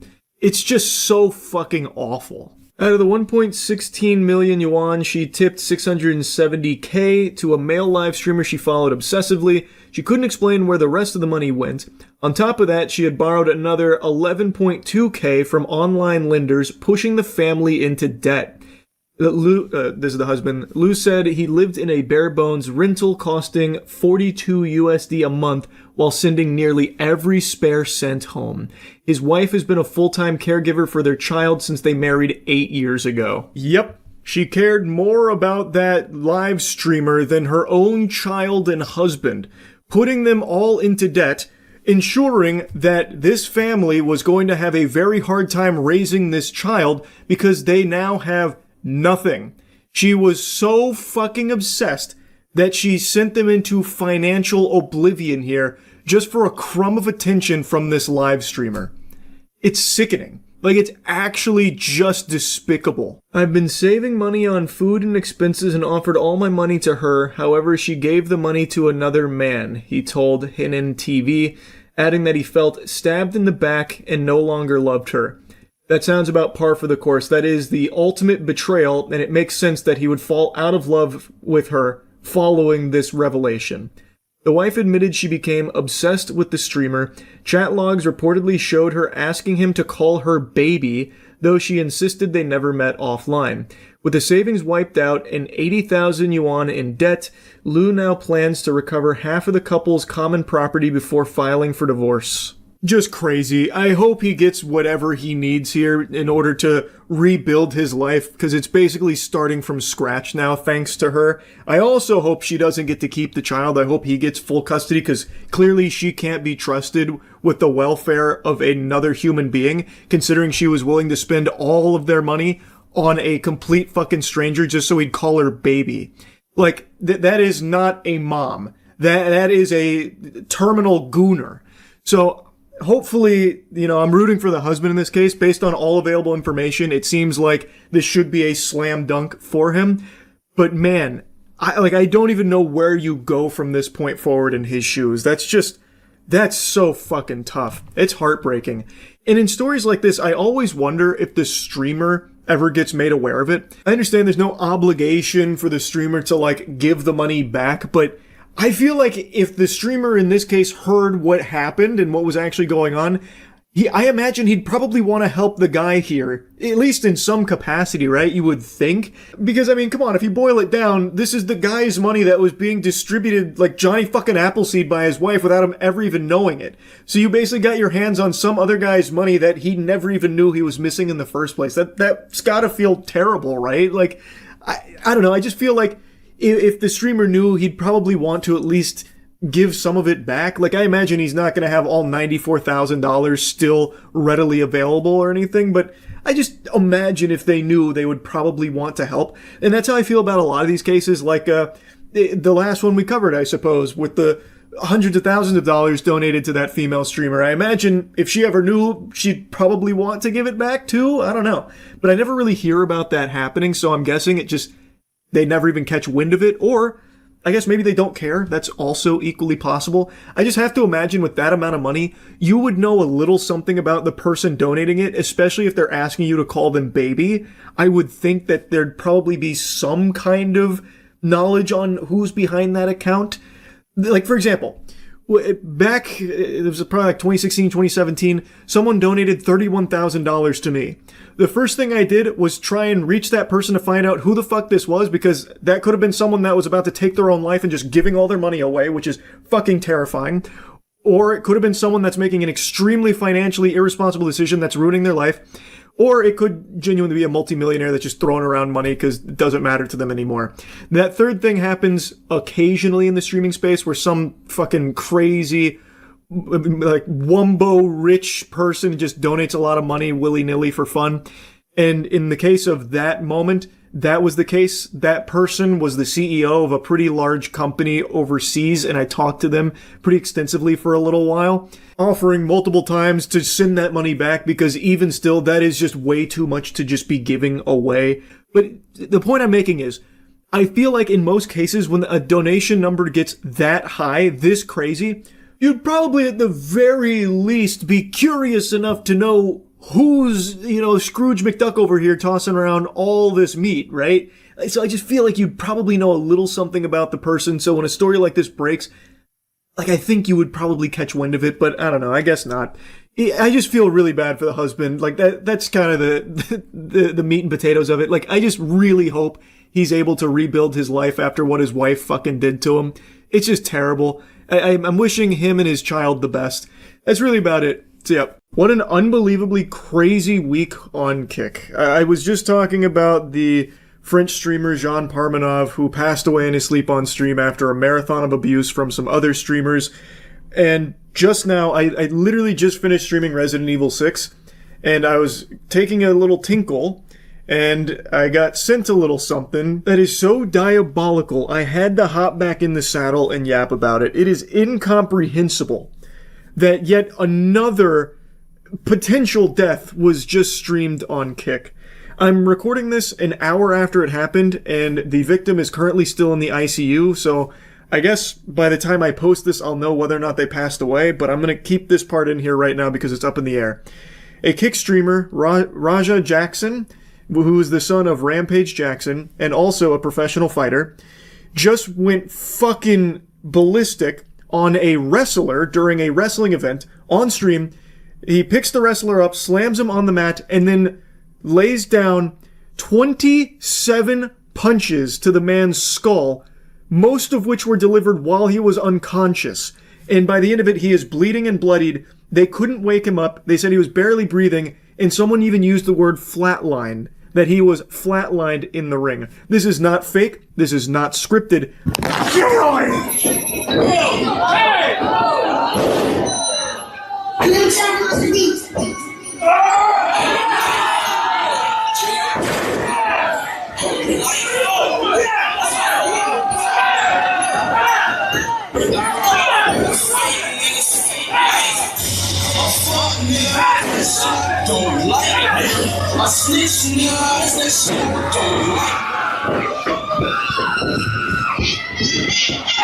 I did my best to censor this. It is brutal. It is extremely hard to watch.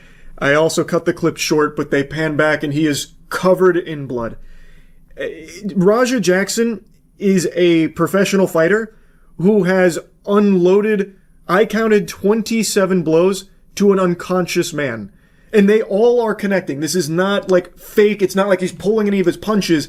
They are all hitting squarely on this man's skull, bouncing his head off of the mat. And I said most of them were when he was unconscious. All of them are while he's unconscious. When I watched it back, it's clear that when he slammed him on the mat, his head hit the mat and it knocked him out immediately. So all 27, potentially more, punches that he threw were on an unconscious man. That can be fatal. That is most oftentimes fatal. And he wasn't done either. It's not like he just stopped and said, okay, well, that's plenty. I've had my fill. He was still going. The only reason there weren't more punches thrown by him is because the other wrestlers were able to separate him. But he was fighting against them to go back and keep beating this unconscious man. He probably wouldn't have stopped punching him until his head popped like a balloon. It's extremely scary, and even if he does pull through, this could have life-changing repercussions with brain damage and so many other complications for the rest of his life, if he even survives, which we don't know yet. He apparently flatlined in the ring and is currently still in the ICU, and we don't have any updates. This is terrifying stuff. Hello, it's Charles, first thing in the morning here, and we don't have a ton of official updates on the condition of that wrestler, but the father of Raja Jackson, Rampage Jackson, gave an update where he is saying that Psycho Stu, that's the name of the wrestler, is alive and is stable. And he also says that he's clearing up misinformation about his son. But then in his statement, he doesn't clear up any misinformation. He just confirms what everyone already knows, that this was completely out of control, inexcusable behavior that Rampage Jackson also doesn't condone. So I don't know what misinformation he thinks he's clearing up with this. He's just agreeing with what everyone else is saying, that his son went fucking berserk. I guess maybe the misinformation demon that he was exercising here was about his son actually getting like the permission for payback on Psycho Stu for an earlier confrontation. And what he's referring to there is they had like a little beef before the event started, and someone had told Raja Jackson that he could, like, double leg take down Psycho Stu in the ring and then throw, like, a fake punch, and that would be it, to, like, settle the beef and create, like, this storyline. But Raja Jackson, on stream, on camera, says that he is going to hurt Psycho Stu. He said he will not stop punching him until people will yank him off of him. So he took that, like, pseudo-invite, like, green light to be involved in the wrestling event as a permission slip to go brutally assault this man and beat him within an inch of his life. Like, I think you could also make a case that this is attempted murder. This was premeditated assault that he planned on not stopping at any point until third parties intervened. Like, I really think you could make, like, a real argument that he had went in there with the full intentions of killing Psycho Stu. That's what it looks like to me. Tell you guys this, they told me to hit him and just leave. Somebody who pull me off of him will leave. I'm telling you, I'm gonna hit him as many times as you can. Watch. That's indefensible. You can see him literally planning it off the back of them giving him, like, the instructions for a work where he'd come in and he'd deliver, like, a hit, like a fake hit, and then he'd be pulled off and that'd be the end of it. And he is saying, but watch this, I'm going to keep punching him. Like, he is blatantly stating this. It is very clearly a premeditated assault. And like I said, I really think his goal was to kill Psycho Stu there. It really seems like that was his mission. And you can't chalk this up to confusion where he was directed to do something but then just went a little far, like, mistakenly. He is, with his own voice, his own vocal folds flapping with their own volition here. He is stating, they told me to do this, but instead, I'm going to do this. I'm going to punch him as many times as I possibly can. He is stating clearly that they told him one thing, and he is not doing that. Instead, he is going to punch the shit out of him, beat him within an inch of his life. You can't possibly say that he just got confused with the stage directions here of the storyline. He is saying that he is going to go punch him as many times as possible and disregard what they said he is permitted to do, like what they planned on. It is premeditated assault by every possible definition. Now, what started all of this, and I've seen people joking about it like, oh, haha, Raja Jackson must not know that wrestling is fake, and he thought the heel was being mean to his favorite babyface, so he took matters into his own hands, tee-hee-hee. But what actually happened is Raja Jackson was touring the event and meeting the wrestlers backstage, and of course the wrestlers are all playing characters, and when it comes to wrestling, there's a little something called kayfabe. And so they are going to portray their character to the best of their ability and keep everything as authentic and genuine as possible. And Psycho Stu was in character and misunderstood that Raja Jackson was not a worker in the event. Worry about him. You need to be worried about Psycho Stu. Psycho Stu? What, you don't know me? Hell no. Yeah. Hey, I think that's a little... Oh, you don't sell it? He's not a fucking worker, bro. Calm down. Yeah, what the fuck was that? You're good. What the fuck was that? You don't sell it? Dude, he's not a fucking worker, bro.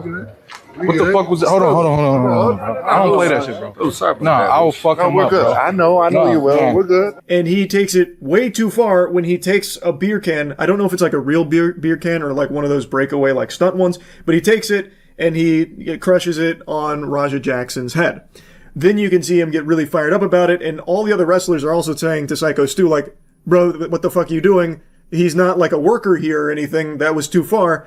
And that's what started this. And then Raja Jackson waited until their match.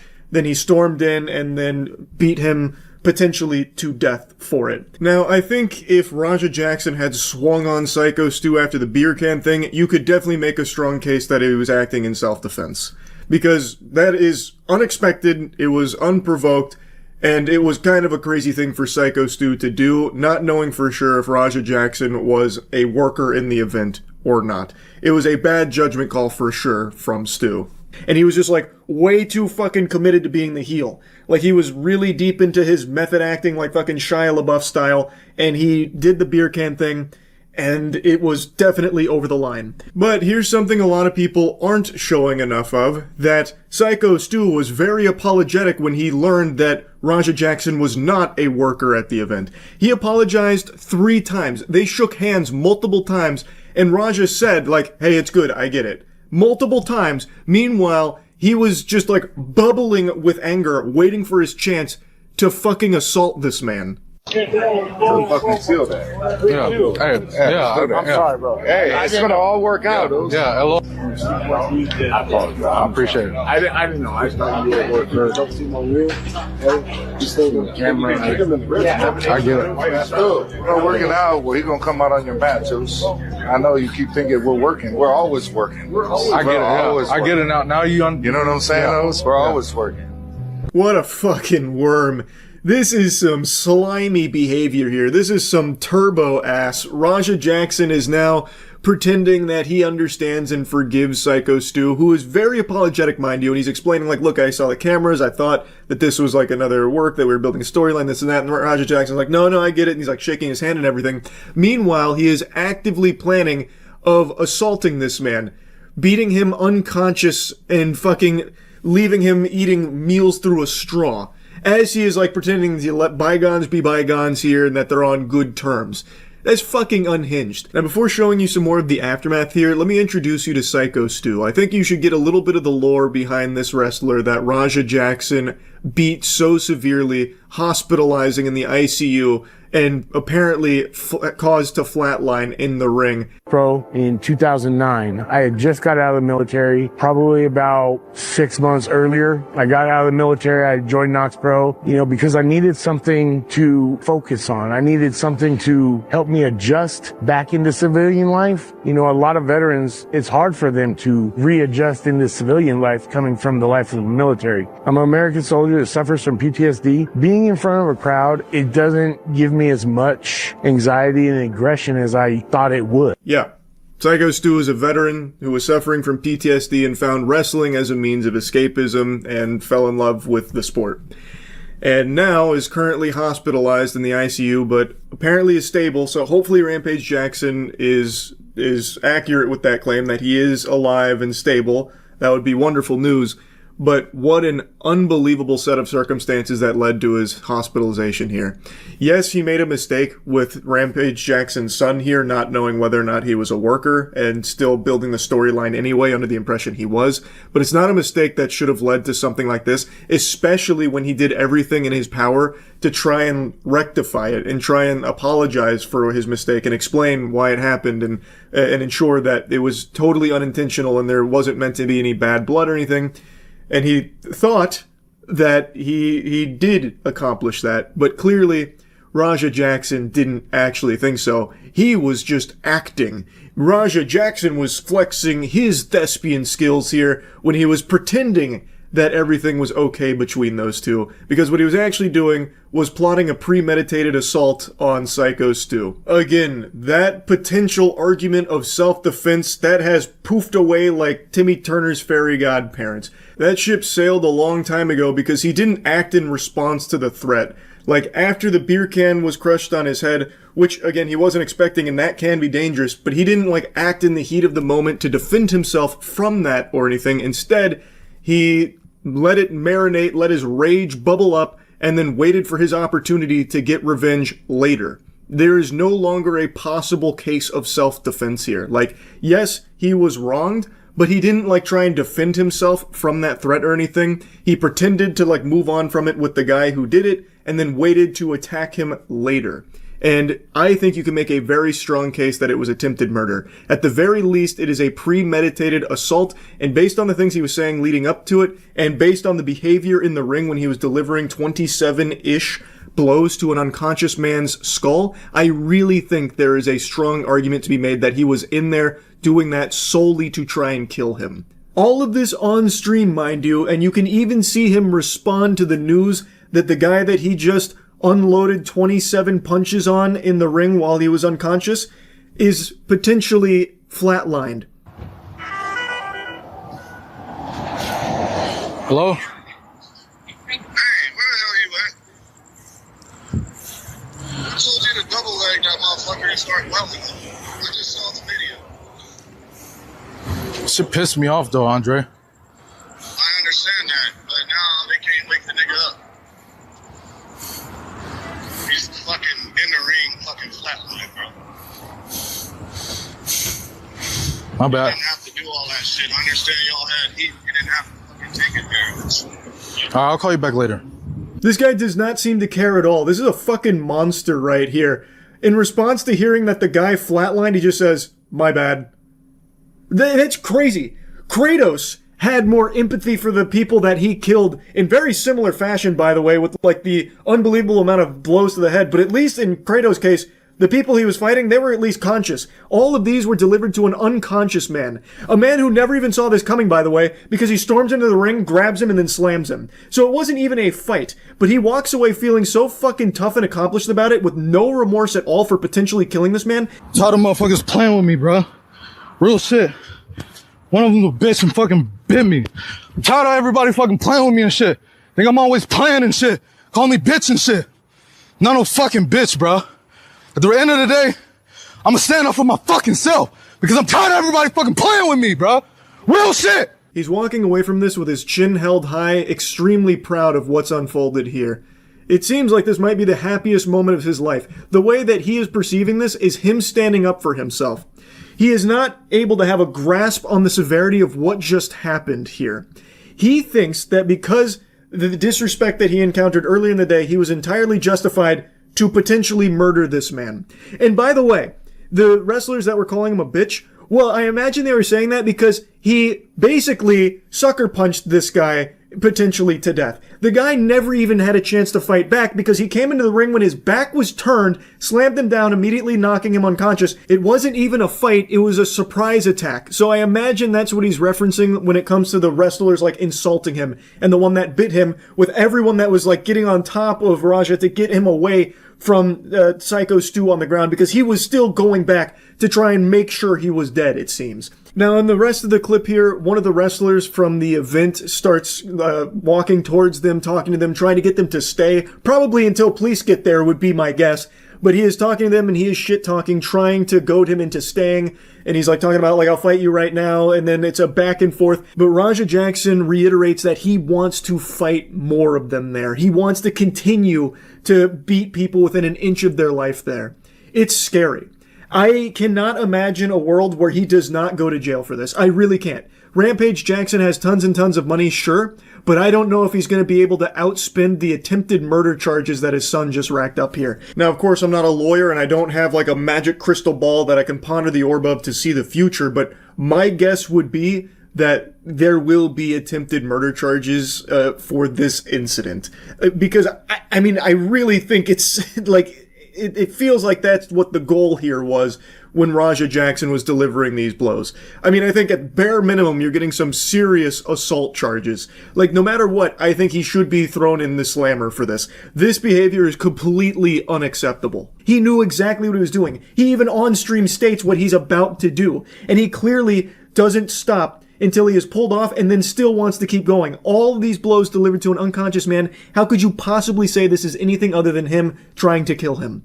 It's fucking sickening. Now, like I said at the start of the video, I've recorded all of this pretty much immediately after it happened, so we still don't know how Psycho Stu is doing, if he's going to pull through from all of this or not. But by the time I post this video, I imagine we'll have some kind of update, so I'll go ahead and put that at the beginning of the video. But as of right now, fingers crossed that he pulls through. Like, yeah, he definitely did make a big mistake with the beer can thing, but I don't think it's something that should have cost him his life here in this manner. This shit is unhinged. Anyway, that's really about it. So yeah. About 5 months ago, I made a video covering the tragic story of a streamer named Raphael Gravin, known online as Jean Parmenov. He was a streamer who was, for a long period of time, physically and verbally abused by people he considered to be his closest friends for their kick content. And they were in the middle of a kick marathon where Jean was once again the punching bag and the spittoon for them to basically torture throughout the entire thing. And after enduring so much exploitation and abuse, he eventually passed away on stream during this marathon. It is a disturbing, horrible thing to watch, and it is an extremely sad story. Obviously, people were very upset, rightfully outraged about the whole thing, so there were calls for action to try and get some justice here, get these kick streamers held accountable for their potential role in his passing. And I wanted to give you a little update because it's been a while. This had been a lengthy investigation that is still ongoing, but 2 streamers here involved in this have been taken into custody. Owen Sananzin, oh, I sound like a fucking idiot. Wow, I can't read that last name at all. I sound like I'm malfunctioning, like someone's got me on the DJ's turntable and he keeps remixing it. Owen and Safine Hamadi. They were taken into custody yesterday as part of a months-long probe into an on-camera death broadcast via the Kick platform. Now, many of you might remember the initial response from those involved in this marathon of abuse was to basically deny all responsibility, saying things like, his health was just bad, he liked to smoke and stuff, really bad stuff. Sucks to see him gone. He was like my best bud, my best pal. I love that guy, man. I'm real torn up over it. I can't believe it. But I had nothing to do with it. You guys are fucking stupid for thinking I had something to do with it. In fact, you're the monster for even thinking that me on camera beating him and, strangling him and all this had anything to do with his passing or anything at all. Ridiculous. That's been their whole strategy, is to just deny it and pretend like they're best friends and they're still so torn up that he's gone. Can't believe that this happened. It boiled down to them just playing a sad song on the world's smallest violin about how everyone's being so mean to them without stopping to consider their feelings about their friend dying during the stream of them abusing him for many days. And then, at one point, if I remember correctly, they even threatened legal action for people saying some defamatory things or whatever. It was a fucking mess. It was embarrassing and cruel. But it looks like French authorities are not buying the crocodile tears here from those kick streamers. They're being held on charges including assault, incitement to hatred, abuse of a vulnerable person, and recording and broadcasting violent images, according to the chief prosecutor. Now, you'll also notice in the paragraph above that an autopsy revealed that the death was not caused by intervention by a third party. This means that Raphael Gravin did not pass away due to physical trauma or any injuries that he suffered at the hands of the streamers or anything like that. It was due to other medical conditions. So you'll notice that they're not pursuing charges of like homicide. They're not trying to get these big slam dunk charges of these streamers killed this man on stream. Instead, they're going for what is clearly evident in all of the footage of their streams together. Physical abuse, assault, stuff like that, which I think is pretty obvious. You can watch them do that. That is the bulk of their content. They were abusing this man. They were exploiting this man. And they were recording all of it for their content, and they were making money off it. It was their careers built off the back of their abuse of this man. It is fucking sickening stuff.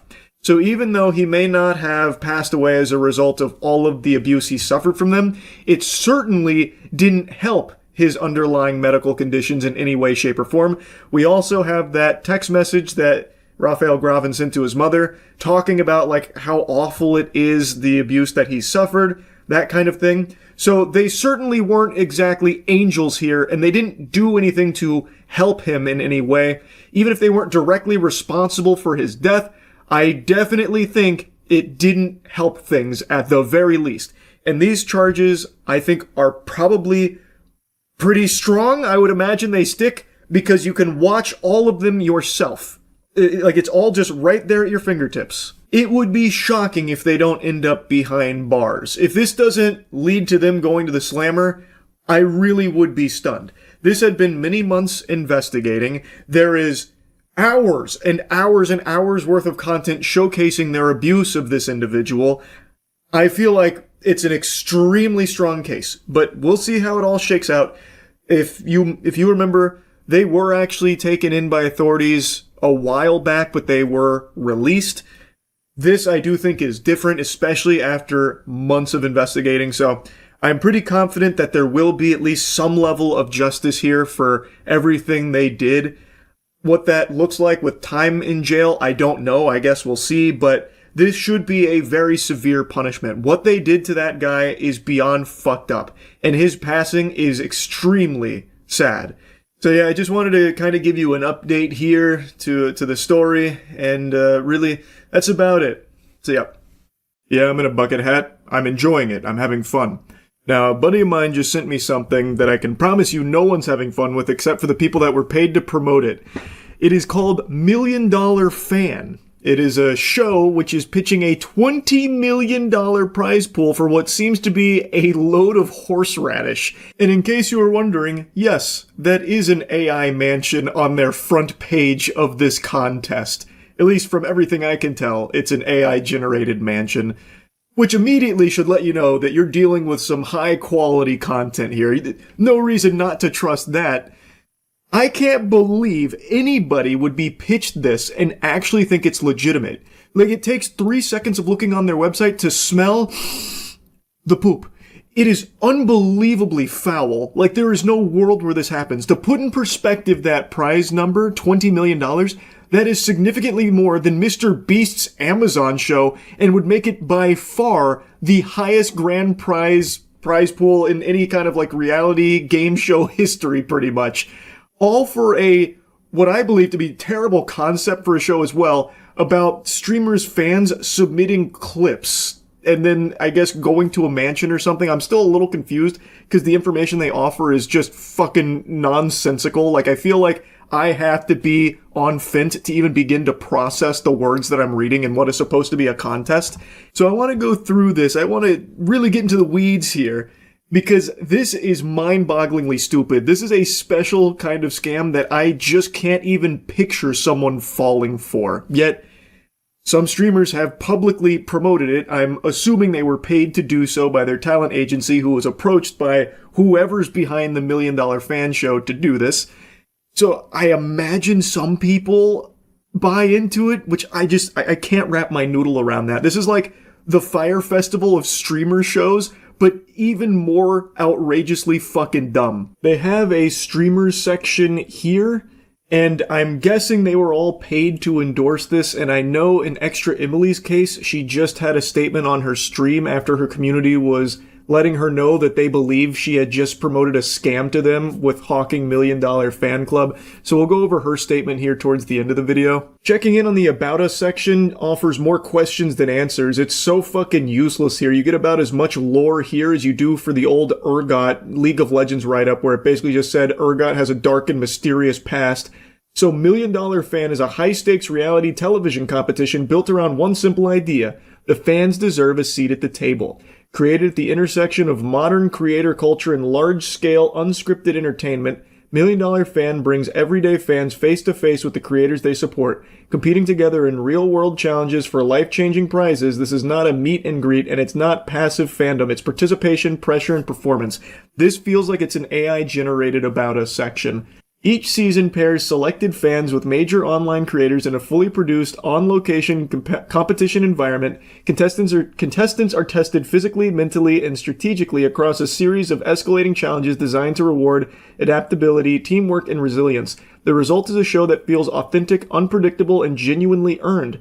$1 Million Fan is produced with the same standards as top-tier television professional crews, rigorous safety protocols, transparent rules, and a clear separation between entertainment and fair competition. No purchase is required to apply or enter. Fan participation pathways are designed to be accessible, compliant, and audience-first. At its core, $1 Million Fan exists to redefine the relationship between creators and their communities. Fans are no longer just viewers, they are competitors. Creators are no longer just personalities, they are teammates. Every moment is rooted in real stakes, real people, and real outcomes. This is reality television built for the internet generation, bigger, bolder, and centered on the people who made creator culture possible in the first place. So who the fuck are you, by the way? This is the About Us section, but you've only told us, like, I guess the elevator pitch on the show. Who is putting this on? Where is the $20 million coming from? Who is the professional television crew here working on this?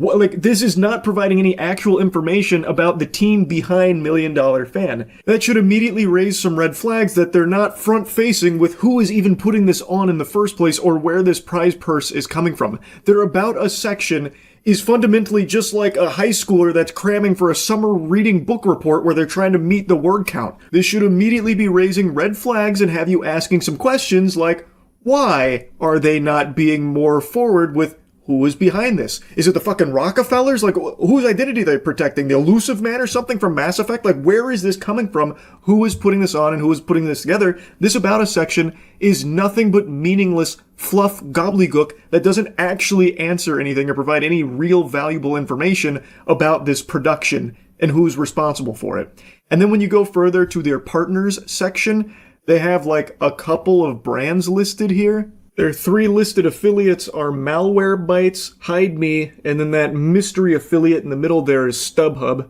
Have to click on it to find that information out. I was a little nervous that I was about to have my fucking identity stolen or something, clicking on a random image from a sketchy website that links me to something outside of it. And their Proud Partners section actually had me laugh out loud, audibly giggling, not just blowing air out of my nose. I literally laughed a hearty ho ho ho like Santa Claus when I saw Livestream Fail is listed as a proud partner of $1 Million Fan. And so I went to the Livestream Fail, and they actually even had a big post announcing this to try and get people to sign up for it. So I guess they're like an official partner of $1 Million Fan. And I was reading the comments from like one of the mods there that was talking about it, and it seems like he's completely fucking clueless on what's even going on in regards to this whole thing. So I don't exactly understand their role in this, or like who's pulling the strings there, the puppet master at LSF that's partnering with $1 Million Fan, but The mods don't even seem to be on the same page there and don't have any real answers. Then going to IRL buffs is like going to a barren wasteland. This whole website is completely empty. It's like Squidward going to that room to be all alone. This feels like it's a prototype that was thrown together in like a handful of minutes just for the sole sake of existing on the $1 Million Show site. I'm pretty sure that's an AI-generated image there as well for their products like Anti-Tilt and Aimbot. Like, this whole thing is extremely sketchy to me. There's, like, no actual information on this website at all. It is just trash. And then their third listed partner, the VGS Robot Wars or whatever, that doesn't go anywhere. You can click the image, but nothing happens. So when it says coming soon, it literally means coming soon. One of their partners, they're still imagineering right now. They have the concept of a partner, but it doesn't actually exist. This whole thing, I truly don't know how anyone could be pitched this and just say like, oh yeah, I'll put my name on that. Now I ended up making an account, Gilman Tookus. I used 10-minute mail, I set up my account, and it seems like there's a lot of monetization here. So you can buy some emote packs, up to $5.50 worth of creator emote packs, which give you 10 entries into the competition. But they do explicitly make clear numerous times, no purchase is necessary to enter, but kind of nudging you a little bit to maybe make a couple purchases. But you can't legally require a payment. You can't legally require someone to buy something in order to enter into some shit like this. So that's there to cover their own ass in the eyes of the law, but they do very much try and incentivize you to spend money here for the $1 Million Fan Show.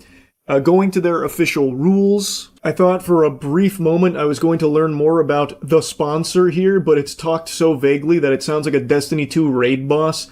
The sponsor, $1 Million Fan Reality Show, Inc., referred to herein as $1 Million Fan or the sponsor, is a Canadian for-profit corporation operating as a technology and media company that organizes and promotes sweepstakes events. The sponsor operates sweepstakes and skill-based contest experiences and separately provides application review and casting evaluation services. Any producer fees are charged solely for administrative and evaluation services and are not entry fees or consideration for chance. Interestingly, they say the sponsor is a Canadian organization, but the domain, when looking it up on who is registered in Iceland. I don't know, it feels a little odd. It felt peculiar. Maybe that's standard business protocol? Not really sure, but just thought it was something worth mentioning. Now I bet you're scratching at your neck wanting more details on how to enter, and don't worry, they have this section here that's nice and convoluted. So, how to enter. A. TV show spots. The TV show selection will offer 2 different methods of entry with a total of 14 show participation spots available. 1. Sweepstakes entry, random draw, 7 spots. Participants may enter sweepstakes for a chance to win 1 of 7 show participation spots. Sweepstakes entries are available through 2 methods. Paid entry, donation method. Visit the Experience webpage and follow the donation entry process. Each confirmed donation will provide entries into the sweepstakes with the number of entries determined by the amount donated as indicated on the Experience page at the time of donation. Participants may donate multiple times and there's no limit to the number of entries per person. Yippee! Yeehaw, I can keep giving my money for a better chance at being on this imaginary television show. Then there's method 2, free entry, no donation requirement. Participants may also enter sweepstakes without donating. To do so, visit the Experience webpage and follow the free entry alternative method of entry. Each valid submission will count as 1 free entry into sweepstakes. Free entries are unlimited. Participants will submit free entry by mail, which I'm sure people can't wait to go by mail for their free entry. Then there's also 2, the contest entry. This is judge section, so this is outside of the sweepstakes.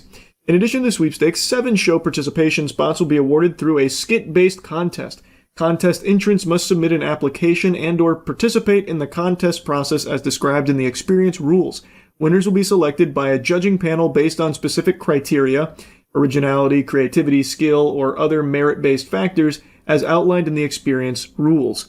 Contest entries will be judged by a qualified panel chosen by sponsor using the following weighted criteria: creativity 40%, originality 30%, skill or ability demonstrated 20%, overall impression 10%. The 7 highest scoring entrants will be selected as contest winners. In the event of a tie, sponsor reserves the right to conduct a secondary evaluation. Judges' decisions are final and binding. Now, let's assume that you do enter into this. You waive your right to basically everything, which this is standard. I saw some people calling this out as being like really alarming, but I don't think people ever really read terms and conditions. These kind of protection clauses are always baked into contracts these days. Not that I agree with the practice, but this isn't anything super new. This is probably boilerplate shit if I had to guess. So if you read through the entry conditions and release, if you bother to go through and read that, you'll find a lot of legalese that's there to kind of just protect themselves in the event that someone tries to pursue legal action against them. And this is baked into so many terms and conditions these days where companies just throw the kitchen sink in there knowing full well a lot of it's not enforceable, like it's not going to actually stick, but they throw it in there just because why not? They know people aren't going to fucking read it in the first place. And in a lot of cases, it gets overturned. Like, you can't just knowingly scam someone and say, look at the terms and conditions in section 117, you agreed that we could scam you. And if we did, you wouldn't be mad. There'd be no tears and there'd be no legal actions. You agreed. You signed right here by signing up. That doesn't work.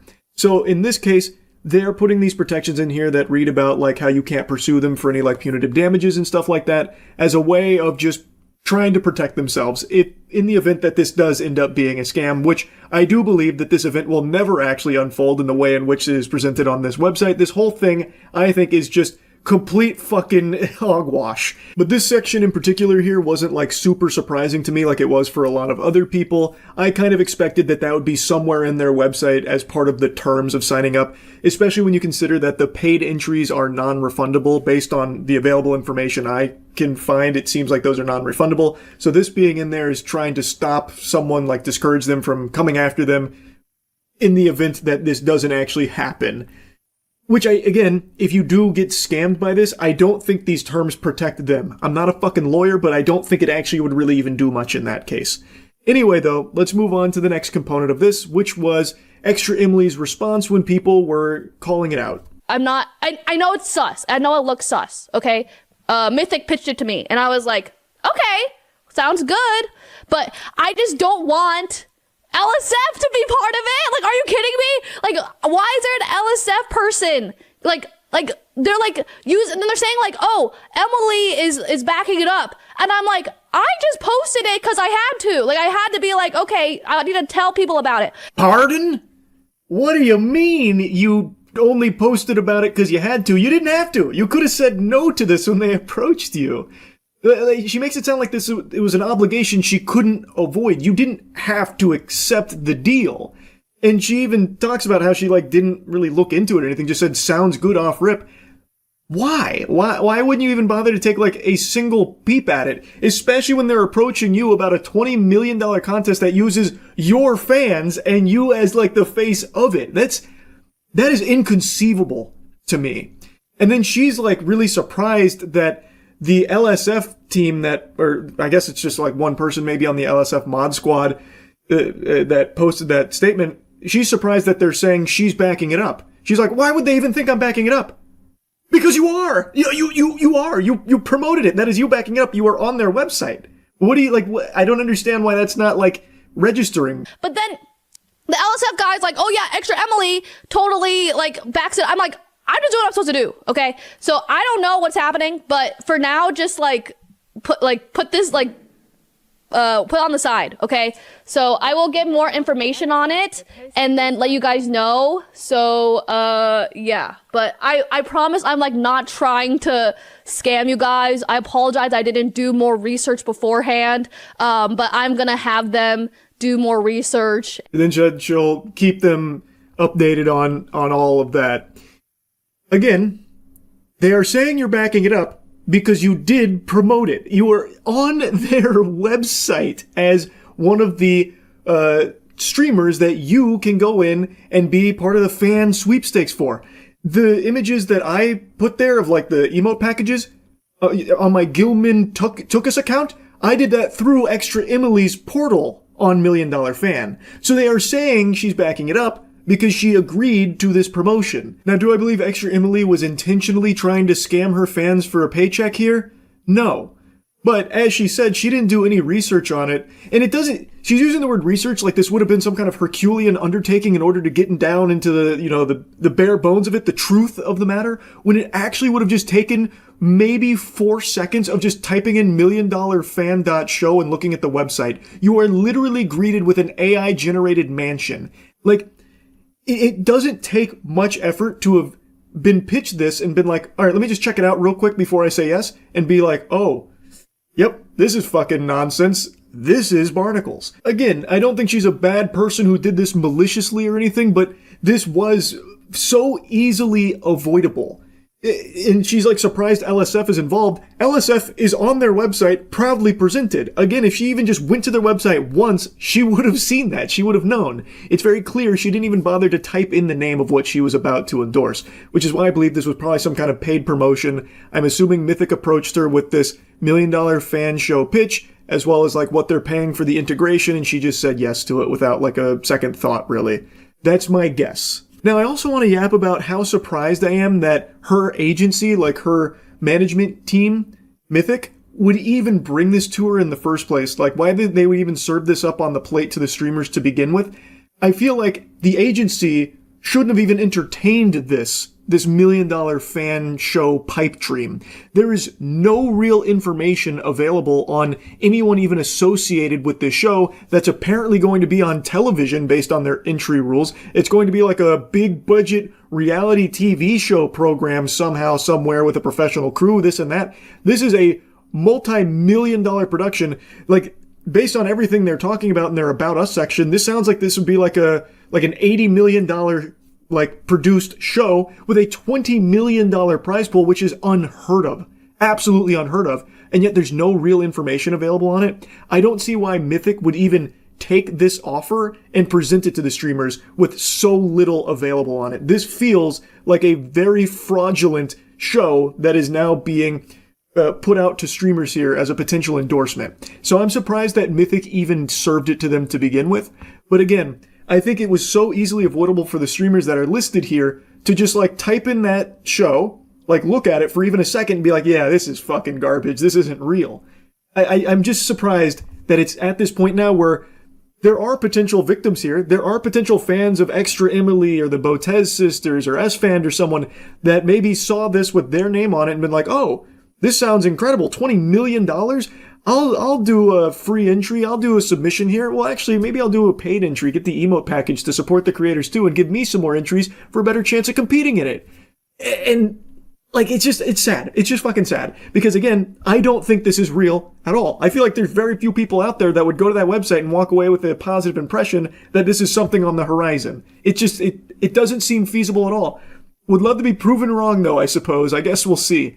Anyway, I had to yap about this. That's really about it. See ya. Whoa. Yeah, I just learned about the whole Lucari thing. Jinkies. So for like about a year or so, I was very offline. I set out to leave these four walls of the old loony bin more often to go breathe in the fresh air and really appreciate the Lord's land out there in the real world. So I was missing a lot of like the happenings in the internet space and all the drama for the most part. But over the last month or so, I've fallen off the wagon. I put the needle back in my arm to a certain degree because I wanted to see all the craziness going on in the world to stay up to date with everything that was happening. And as such, I've been much more online now and seeing a lot more of these kind of things. And today was a doozy with everything that just happened with a streamer named Lucari. Lucari is a streamer I've been loosely familiar with for a while, and I know he had built up a reputation for being like a turbo maximum overdrive gooner, like a self-proclaimed hentai connoisseur, basically setting the goon dial to freaky mode. And today on stream, he accidentally leaked his notepad that was filled with despicable and disgusting shit. K feeds. Let me at least add a way to the list of champions that I like.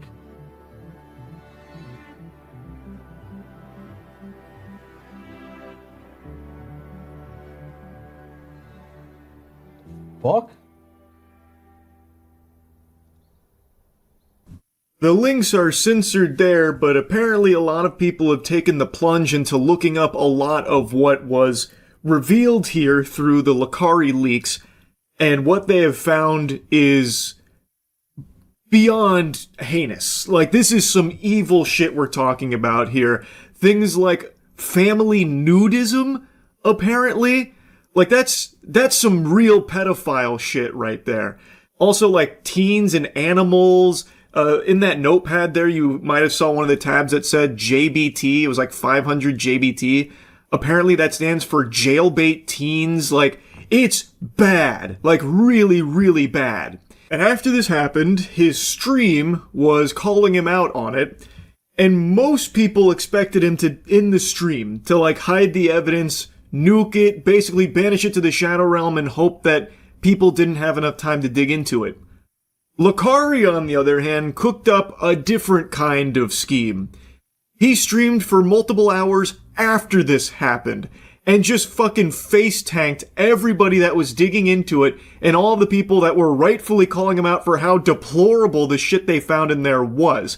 So he kept streaming through this, and people were obviously researching what the fuck had just been revealed through this notepad and everything on there, and then he was trying to defend himself by saying like, oh, this was sent to me, or oh, it was actually a virus, or this and that, and then the stream, they weren't really buying that load of barnacles, so then they asked him to do something like show his notepad recents, to show what else had been on his notepad recently. And apparently he took quite a long time not doing that when requested by his chat. According to members that were asking this of him, he was looking at like his other monitor, potentially doing something there, and then eventually he showed his notepad. And the keen observers might notice a little something in front of their peepers that's a bit fishy. Fap for Fun? Fap for Fun is a hentai site.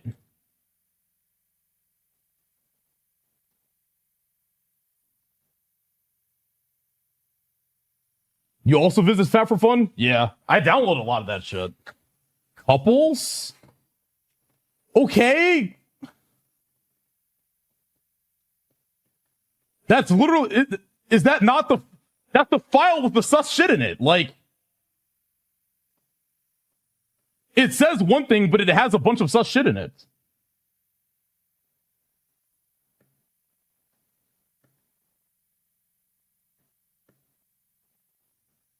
So I don't understand. Like,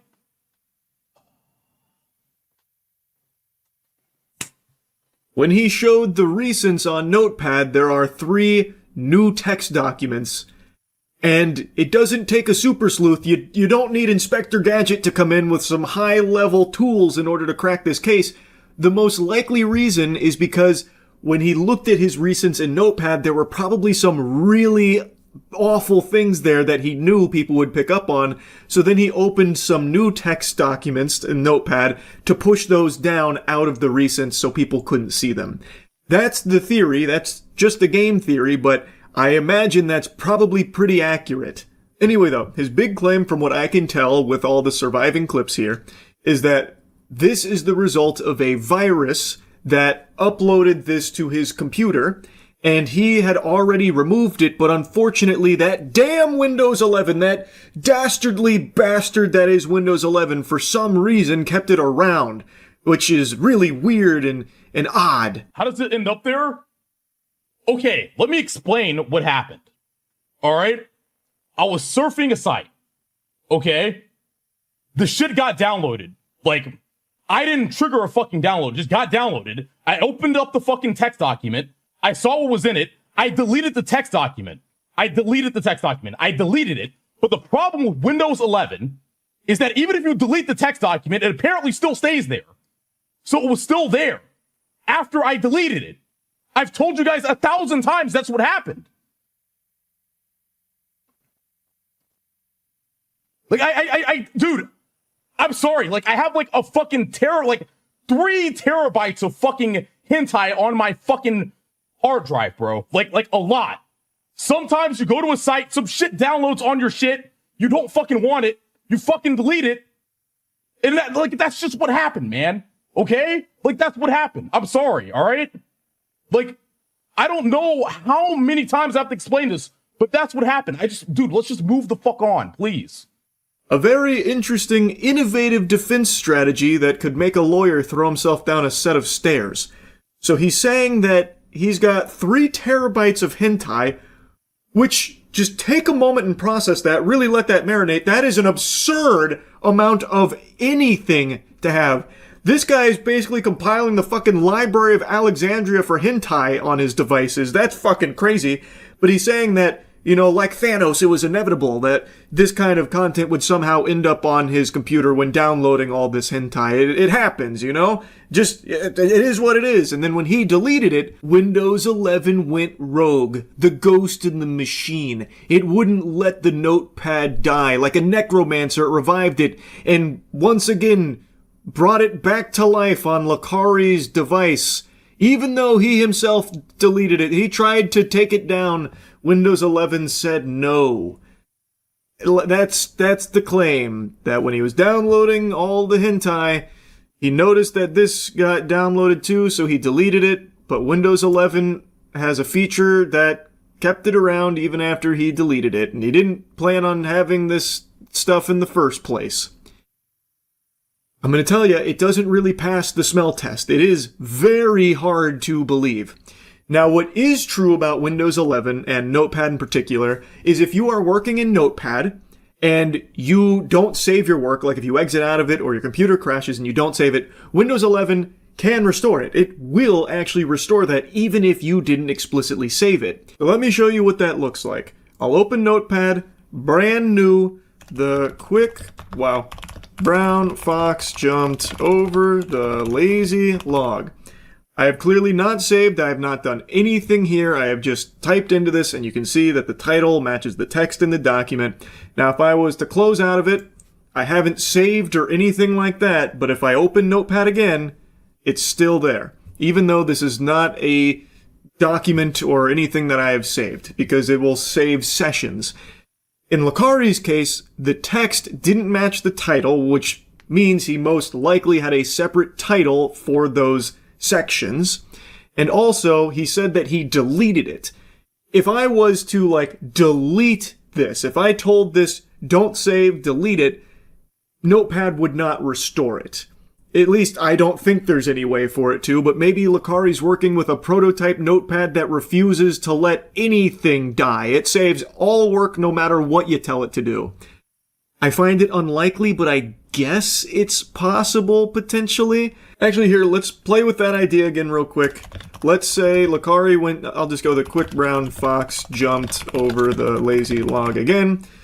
I haven't saved it or anything, but let's just go ahead and pretend that I came here and I said don't save. But once again, to show the whole process, I'm not going to do that. I'm just going to close out of this.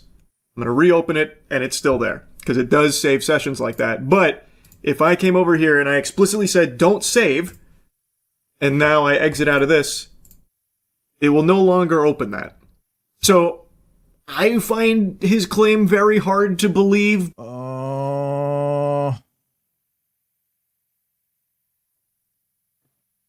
43K? And that's if they think it's like...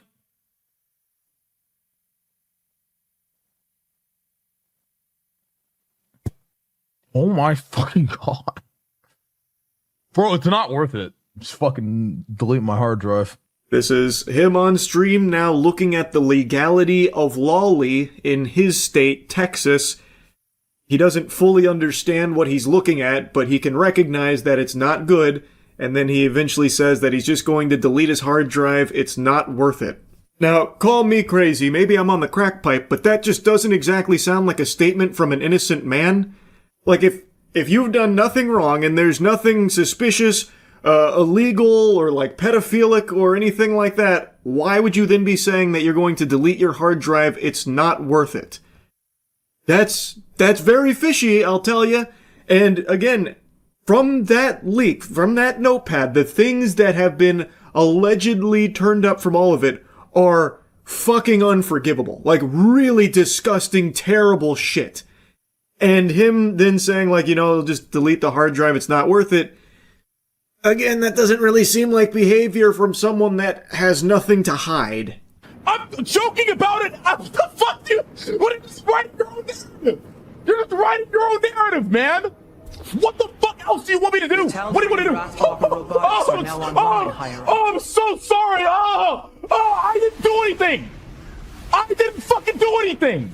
That's why I'm not fucking crying and sobbing, bitch. I didn't fucking do anything, dumbass. You just want me to be guilty so fucking bad. Shut the fuck up, retard. Jesus fucking Christ, I'm so sick of this. You want me to be guilty so fucking... Yeah, like I said, he continued streaming for hours, so obviously people were talking about it for a long time. He snaps eventually and kind of goes ballistic about it, saying like he didn't do anything. Again, I find that kind of hard to believe given everything that happened on stream, at least from the surviving clips that are out there from it.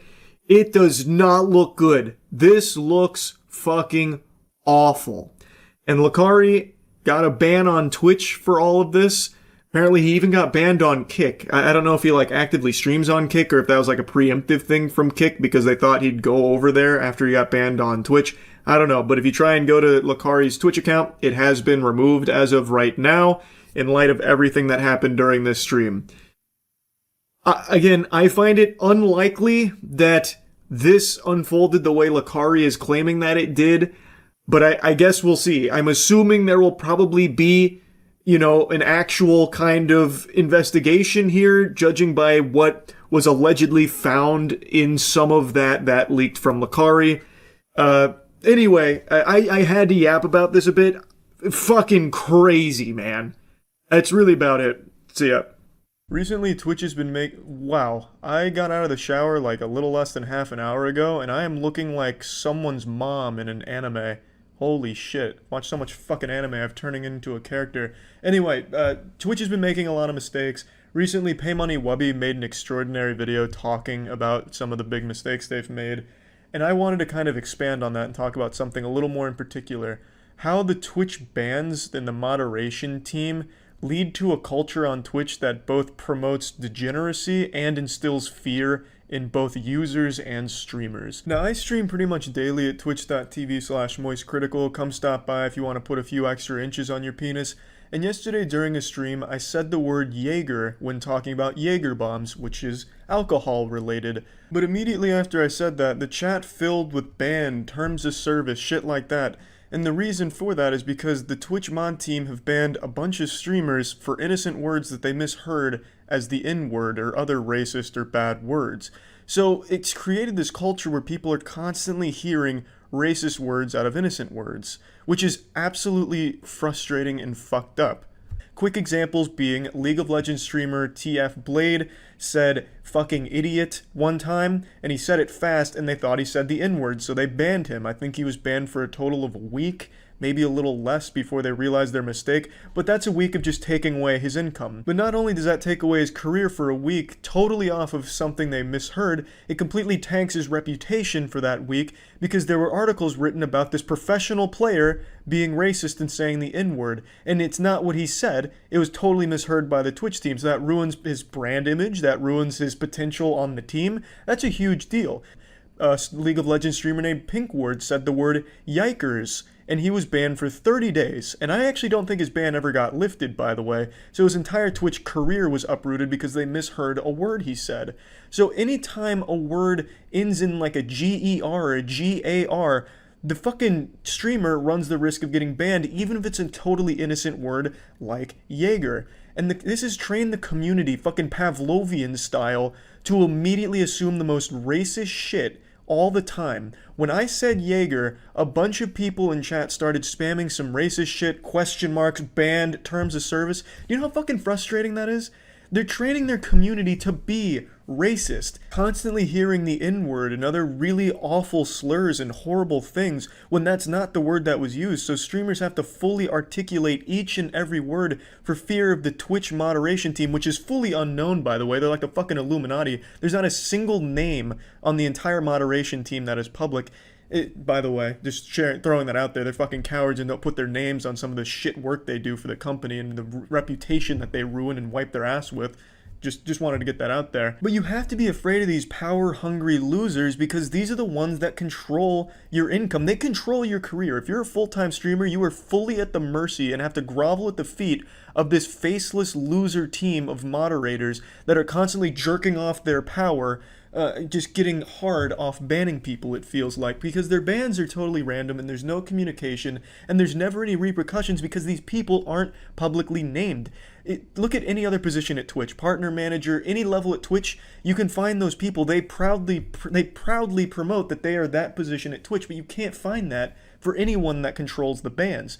I've talked to a lot of people at Twitch, and everyone I've ever communicated with at Twitch has been nothing but wonderful, kind, helpful. I really have had nothing but a positive experience with the people I can and have talked to at Twitch. But it's the people you can't talk to, this moderation team, this fucking Discord HQ wumpus infiltrated team of moderators at Twitch, that's the problem. They're degenerates that you can't communicate with and don't care about you. They can ban you on a Thursday, and since they take weekends off, just unban you on a Monday and take away 3 days of income just for fun. And there's nothing you can do about it. That is totally within their power if they felt like doing that. I've never been banned on Twitch for any length of time, but I'm pretty sure that's going to change after posting this video, because I feel like the Twitch mod team is vindictive. I know that the Twitch team watches some of the videos that criticize them, and I think that behavior is very healthy for a company to open themselves up to criticism and see what the community has to say. But I worry for the way the mod team responds to it, because there have been cases where it feels like the mod team went out of their way to find things to ban them for. There have been cases where streamers got banned for a VOD that was months old at a very obscure point in the VOD where there is a single frame of a single pixel of a single tip of a penis that exists for a split second, and they get banned temporarily for that. It just seems like they really do try and find ways to ban streamers that they may not like. But to be fair, they don't have to do that. They can literally ban you for no reason. Like in Pay Money Wubby's case, they banned him and then just outright admitted it was a mistake 5 days later. They can absolutely ruin careers on Twitch for no reason and never have anything happen. They're not at risk of losing their position. They're not at risk of anyone coming up and, reporting it, because you don't know how to. Because you don't know these people. Only one person I've talked to at Twitch has had any communication with the mod team. That is how isolated that group of people is from everyone else at Twitch HQ. I've talked to a myriad of different positions at Twitch, a bunch of different people, and only a single one has ever had direct contact with anyone on their moderation team, at least that he would share with me. So it's silly to have this team so disconnected from the rest of the company, which I genuinely feel do care about creators. But this one huge component of the company, the one with the most power directly on the platform, is this rogue organization like the fucking Syndicate for Mission Impossible that just plain doesn't seem like they care about you, or even in most cases just actively fucking hate you. And you don't even know what you've done to them because you don't know who they are. I think there should be a lot more transparency with the mod team. The fucking CEO embarrassed himself on stream, for God's sakes. Why not a head of mod team, like PR or something? It's just extremely scary, the environment and the ecosystem that this mod team has now created. Now, it's not just the mishearing of words that has led to a toxic environment where people go around thinking they're always hearing racist or homophobic things out of words that have nothing to do with it. They also have turned a large portion of the community against female streamers. I put that entirely on the mod team. What I mean by this, for the two examples, we'll stick with mishearing words. Everyone's favorite cat lady on Twitch, Alinity, has had cases where she said words that sound like she's saying the N-word. Another streamer named Amaranth have had cases where she's saying things that sound like the N-word. In both of those cases, they received a thorough investigation and no ban. Not at all. Why wasn't that same luxury and courtesy given to the two League streamers I talked about? They investigated Alinity and Amaranth and found they didn't say the words, which they didn't, so they rightfully didn't get a ban. But why did they immediately flip the switch on Blade and Pinkward when they didn't say the word? They didn't investigate, they didn't even bother. That's a very clear bias. There's clear favoritism from the mod team, and that leads to the community turning against the people that are getting that special treatment, even when they don't ask for it. The community saying things like, oh, how does Twitch mod dick taste? You're immune to the Twitch mod ban hammer because you fuck them. And I don't think that's right. I don't think any female streamers have ever exchanged sexual content for special treatment. I think they're getting the special treatment without ever having asked for it, and I don't know why the mod team can't see why that's a bad thing for the streamer and the community too, because it turns the community against the female streamer for the special treatment. They get mad about that, and they accuse them of doing shady shit to get that special treatment, when I truly don't think they've ever had contact with a mod or have done anything with the mods for the special treatment. They've never asked for it, they just get it. And that's led to a portion of the community hating some female streamers because they think they've done something behind the scenes to get special treatment, and that's gotta fucking suck.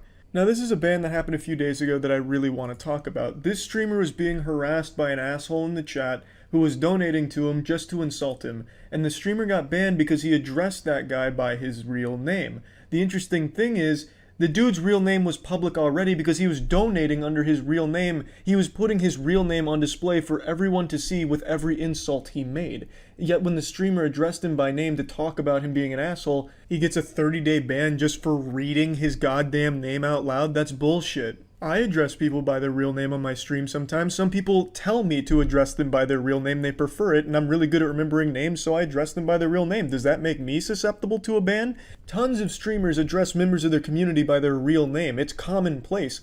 What's the exception here? Because he was being an asshole, so then the streamer calls him out by his name for being an asshole? That's ridiculous. His name was there on the screen in the donation. He donated with his real name. What does this show people? This shows people that if you want to be an asshole and troll a streamer, you can make a donation in your real name, and if a streamer addresses it out loud, you can get them banned by saying they gave away your personal info. That sets such a horrible standard. This is a very easily exploitable way to get someone you don't like banned. It's so fucked up. Today, I was just made aware of this streamer on the platform that goes by the name of Ataris, I'm not quite sure how to say it. He got banned on Twitch because of an obsessed stalker fan mass reported his channel. He's confirmed this through Discord. He even had a fucking interview with the guy who outright admitted to everything that he was accused of, and yet Twitch hasn't even looked at his support ticket. He got banned completely false just from mass reports from one obsessed garbage person, and he can't get unbanned because no one bothers to check his reports because they don't care. They don't look at these kind of reports. Another streamer named Saru recently got her second ban due to her drawings being a little too lewd. Now, what's interesting about this is body painting is totally allowed on Twitch, which is nude bodies that are being painted over. And Saru's drawings are clothed, albeit a bit risque. She got one ban earlier this year and was totally fine for 3 months, but yesterday was banned with no communication from the team telling her as why she got banned, and she didn't even know she got banned until she saw a Reddit post about it. That's just absurd to me, how you can just ban someone, not tell them anything, and they just can't even talk to you ever again. The point being, Twitch has created this entire community of streamers that stream in fear of this mysterious fucking gavel-swinging judge, jury, and executioner mod team coming at them for any reason at all, even if it's totally innocent shit you're saying, and that leads to a community that constantly hears the worst things out of the most innocent things. That's fucking frustrating, scary, and unhealthy. And also, this bullshit about getting mass reported by an obsessed fan and you not being able to do anything about it, do you not see why that's a massive fucking problem? That is so easily exploitable. If a group of high schoolers get their goddamn anime club together to mass report a streamer they don't like, the biggest streamer on Twitch, let's say, they'd get banned and they wouldn't be able to get unbanned if it's during the weekend. That shit could happen on a Thursday and they're not getting touched till Monday. That is not acceptable under any circumstances. It's outrageous. Even my dog's coming over here to console me. She's upset with the fucking moderation team and their garbage. It's just so frustrating. This is the reason why so many big streamers are totally fine leaving Twitch. Not only because they got better monetary offers from other platforms, but because it's a lot safer than them, where they don't need to feel like at any moment their career could be jeopardized from this team of unknown fucking axe-slinging losers that could just completely nuke them out of the blue. So hats off to the people that do escape off Twitch with good offers, but for most people, it's where they call home. And you've created a super toxic environment in that home where constantly Twitch chat is hearing horrible things out of totally innocent things that was taught to them by the mod team. Now obviously a lot of that falls onto the individual edgelords as well, but when they see that behavior from the top level mod team that is enforcing these bans, it's very clear that that has an effect on the community as a whole and how they respond to certain things. Thus, it leads to a super unhealthy entire atmosphere that's just so fucking toxic. And yeah, that's just about it. I wanted to talk about the impact that bans like this and shitty moderation has on an entire community. And that's really about it. So yeah. I got no wacky intro for you on this one. We're going to be covering a degenerate scumbag streamer who appears to have beat his wife on stream. And now, since it's blown up, he's trying to use a Jedi mind trick to convince everyone that their eyes were wrong. That you had a malfunction in your vision. Because he didn't beat his girlfriend. He only pushed her, actually.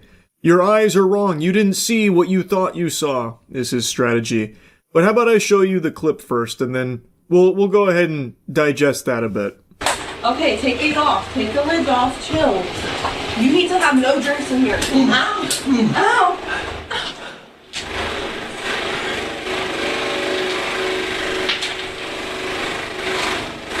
What is drinking here? It was in here. It was on this. I don't even know how. I turned around and... Calm down. I don't know what to do. I don't know what to do. I don't know what to do. Turn your thing off and turn the fan off. Yeah, it looks like he strikes his girlfriend. Who pushes someone with a closed fist? You can see on that first time he brings his arm back, he has it balled up. You can very briefly see like a frame of what looks like a closed fist. Who is pushing someone like that? And also, she responds to the very loud noise that sounds like a hit by saying ow. She says ow twice, both times after he thrusts his arm forward towards her. So if it wasn't a punch, it was a slap. Either way, he is striking his wife. Like, he's trying to claim that it was just a push, which, by the way, is also a really fucking weird defense too. It's like, no, I don't hit my wife, but I push the fuck out of her, actually. I push her so hard that she says ow multiple times. Whoa, guys. Let's pump the brakes. Hold your horses. I don't hit my pregnant wife. That's uncivilized. I just push the fuck out of her until it hurts. I cause her physical pain through pushing, not through punching. I use open hand palm strikes in a pushing fashion like a monk.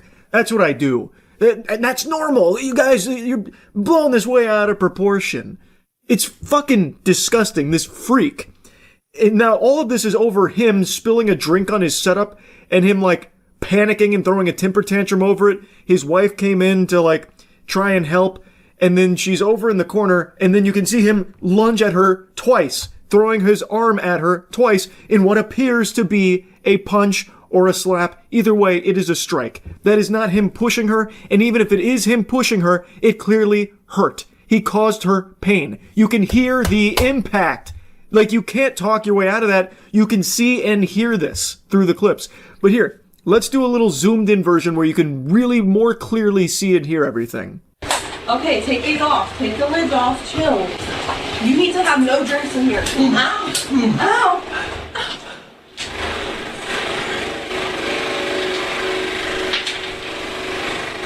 I think it's pretty obvious. Now, I'll go ahead and show you his response to it, where he tries his best to convince everyone that they're wrong and he doesn't hit his wife in the face, specifically, is what he clarified. He doesn't hit her in the face. And that what actually happened is that he pushed her. And actually, he pushed her to save her life, actually, because her fingers were caught under the PC, and it was that's what was hurting her. That's what was making her say ow. And him being so brave and courageous, he pushed her twice, just like that, in order to, keep her safe. His pregnant wife, by the way. They're saying, like, the grunts make it look bad, like the way I was grunting. Brother, I promise you, brother, I don't know what else to say. Like, it's literally like, no, I grunted in that. I mean, I grunted, but I wasn't hitting her, bro. I pushed her. That's the only thing that I did. I didn't fucking hit her. I would never hit her on her face, bro. That's fucking crazy. She was not crying afterwards. What the hell, bro? She literally was like, she was not crying. She just literally said, turn the fucking thing off. Bro, what I was saying is, if I hit her, she would have been like, yo, what the fuck? Why'd you do that for? What'd you hit me for? It wasn't one push. It was one push, bro. It was literally like... It's so fucking ridiculous. Like, what he's trying to pull here, it relies solely on people being dumb enough, delusional enough, or just genuinely not caring enough to form their own thoughts on what they can see and hear in the clip, and will instead just take his word for it. The word of an embarrassing cringe fungus that can't stop raging anytime anything happens to him in his goddamn Call of Duty game. This guy flips out constantly, and then he starts becoming Donnie from the Wild Thornberries, and then like going crazy and just like punching and throwing and destroying things around his room. He has so many fucking rage moments, and in one of them, he even like charges at his wife again. But in that instance, he doesn't appear to hit her. Instead, he just like body bumps her, going for like some kind of like chest bump on her as she tries to check on him to make sure that he's still okay and hasn't given himself some kind of fucking aneurysm or blown a gasket. You fucking stupid! Oh my god, you just got me banned! You just got me banned! You just got me banned! You just got me banned! You just got me banned! You just got me banned! Stop! You got me banned! You just got me banned! You just got me banned, dog! You just got me fucking banned! Stop! You're shit! You're gonna ruin your... I don't care. I don't give a fuck anymore. You just got me banned. You just got me fucking banned. You just got me banned. There are just so many clips just like this one of this fucking loser. It became his shtick. Like, I'm pretty sure he tried to make this his whole brand image. I can find clips just like this going back to 2024. He is always just freaking out constantly because he is just a maniac, like an actual lunatic person who needs to be institutionalized.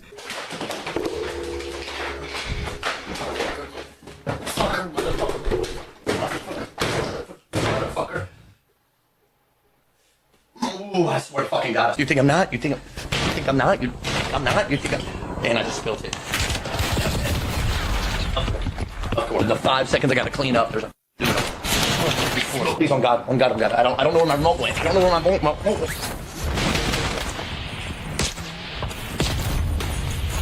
Bro. Oh my God, bro. Oh my God, bro. What do I do? Chat, please help me, bro. I don't know what to do. I don't know what the fuck to do. I don't know what the fuck to do. I don't know what the fuck to do. I don't know what the fuck. He's literally SpongeBob with the ripped pants. This is his one joke.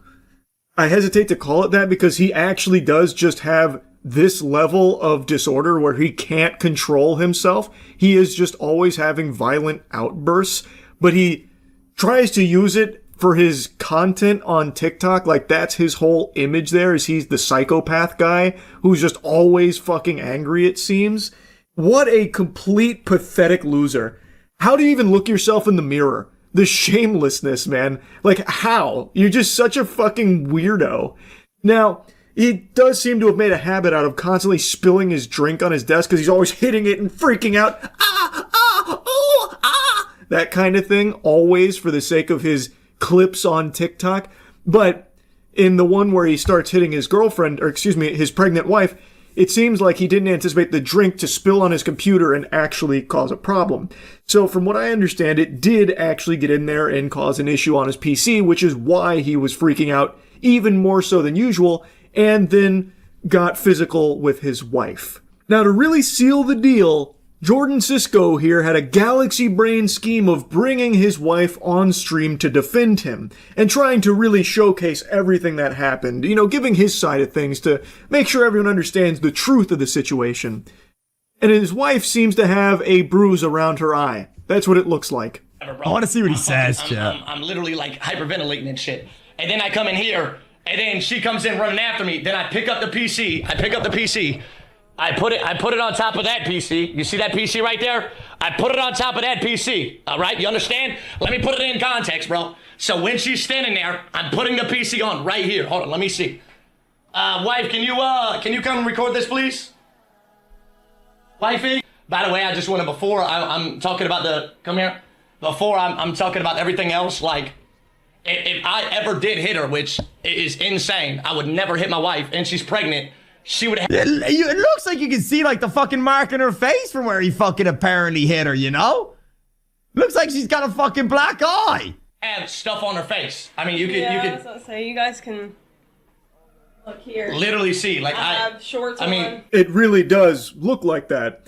And his explanation here of, I was stacking the PC on the other PC like Lincoln Logs. You see, that's what was happening here. And then my wife came in and I needed help, and then her fingers got caught under there, so I had to start pushing her, you know, in order to protect her. And she was saying, ow, like it was hurting her because her fingers are under the PC and it's really heavy. It's like tungsten. It's like a tungsten block. Very dense. Fucking 10,000 pounds on her fingers. I had to start just striking at her face to push her off of there. And I basically, with the cords attached, I was trying to pick up this PC like this. like this, Jack, and I was putting it on this PC. You understand? On this PC that I just had. Nobody saw anything. Like, it was insane. This. Laid it flat like this. Then it got on her fingers. You saw it. It was in the corner of the screen. By the way, nobody saw anything. Like, it was insane. Man saw me use one arm motion and thought I hit her. Like, it's insane. Listen to a story time. I'll show you the clip. Hold on. She had her fingers right here. And she literally, that's when she was like, she couldn't get it on the PC. So I pushed her, and she literally was saying ow because of the fucking shit was on her fingers. It was literally on her fingers. This is like I don't know how much it weighs, but it was on her fucking fingers like this. The story doesn't make any sense. She wasn't saying ow until you threw your arm towards her, man. And you're saying you only pushed her once, but you can see your arm go towards her twice, and she says ow both times. If the pain was caused by the PC on her fingers, she would have been saying ow or expressing discomfort before you started thrusting your arm towards her, you wife-beating freak. You fucking scumbag. And every sensible, sane person on the planet is calling him out on that obvious lie there. There are no other explanations for what happened here because his official story doesn't pass the smell test. If the pain was caused by her fingers being under the PC, why was she not saying anything like ow until you started doing this at her? And he's saying he only pushed her once, but you can see 2 thrusts towards her. So what, did the second one not happen? That just doesn't exist? He's just rewriting the lore there, just trying to hope that you didn't watch the clip yourself? It's just ridiculous, man. I'm not, I swear on my life, on my soul, I'm not an abuser. We are in a happy relationship, a very happy, we're literally married, and we've been together for 5 years. Trust me, if there was something up, our whole family would know about it. I'm telling you. You can hear her saying ow, ow. I'm telling you, we are in such a happy relationship. She's going to be talking about herself, by the way. I'm going to be out of the room because I want y'all. I don't want y'all to think I'm being like that. The skin contact that you guys are talking about, where you're hearing it, Jordan was so freaked out in that situation, and I love him, and I've been with him for 5 years. Like, when Jordan flips out, like, I mean, y'all have seen him many, many times. I mean, if he punched me, I mean, it would be very obvious. I'm very pale. Be very obvious if he, like, literally hit me or something. So... eyes. She's not really saying that she's not saying he did it either. What I normally look like all the time. She goes on to say that if he hit her, it'd be very visible, and that the mark on her eye is just what her eyes normally look like. Now, I haven't seen a picture of them outside of, like, a stream setting, so I don't know if that's true or not, but it definitely does seem like a mark. But she goes on to defend him, and it's just heartbreaking. And even in the initial clip, after the very clear signs of a strike and the sound of the impact, the skin-on-skin contact, she, like, responds, ow, and then, like, kind of shocked, like, you can hear that. And then she goes back to talking to him as if it's normal, like it's just business as usual. Like it's treatment she's used to. And it's fucking heartbreaking to hear that. And for him to then put her on stream like, okay, she's going to talk all by herself. I'm not going to do anything. She's going to talk all by herself. Now she's going to be over here and you can ask her anything you want. She's going to talk all by herself. She's going to be on the... And then she sits there to like defend like, oh no, it's all good. It's just very sad and scary. I just had to yap about this. I'm wishing the absolute best for her and the baby. I really hope she finds a way out of this relationship. I think the evidence is pretty clear that there was definitely a impact that caused pain. If not a punch, potentially a slap. I don't believe his narrative that it was a push, but even if it was just a push, why are you pushing your fucking pregnant wife? Why? Why are you putting your hands on her aggressively like that? He's saying he only pushed her once, which again is easily disprovable. It's categorically false because you can see twice he thrusts his arm towards her. So if it is a push like he claims, he did it more than he's saying he did, and it clearly was aggressive and a violent push. But I am of the belief that it was either a punch or a slap based on the sound of things. A push doesn't make that kind of sound. But I will reiterate again, if it was a push, it's still completely unacceptable to be violently shoving your pregnant wife, you gross fucking scumbag freak worm person. This whole thing has been infuriating. I really think this should constitute not only a ban, but an investigation. This should probably lead to jail time. I would think, they should look into it at least. I think the evidence is pretty clear, but let's see what authorities have to say. I hope there is a follow-up to this, because it's just completely unacceptable. So yeah, I wanted to yap about it. That's really about it. So yeah. Like a jar of peanut butter in the top shelf cabinet in my kitchen, I just can't get it. I truly don't understand what is going on with Twitch that just leads them to making the worst decisions so brazenly. Like, they have to have the orb of confusion somewhere in the office up there, and it is just wreaking havoc on their brains. It is incomprehensible. There is a streamer, her name is Nina. She has on stream, on Twitch, twice now, sexually assaulted people. I'll show you the clips because it is textbook sexual assault. And she was banned for 1 day, initially. She got a 24-hour slap on the wrist, and then she was unbanned.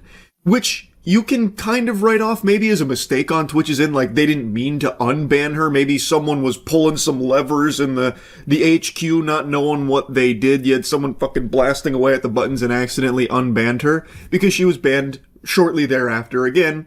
And I think every sensible person with a functioning frontal lobe expected that to be a permanent ban, because she I'm Porky Pigging right now.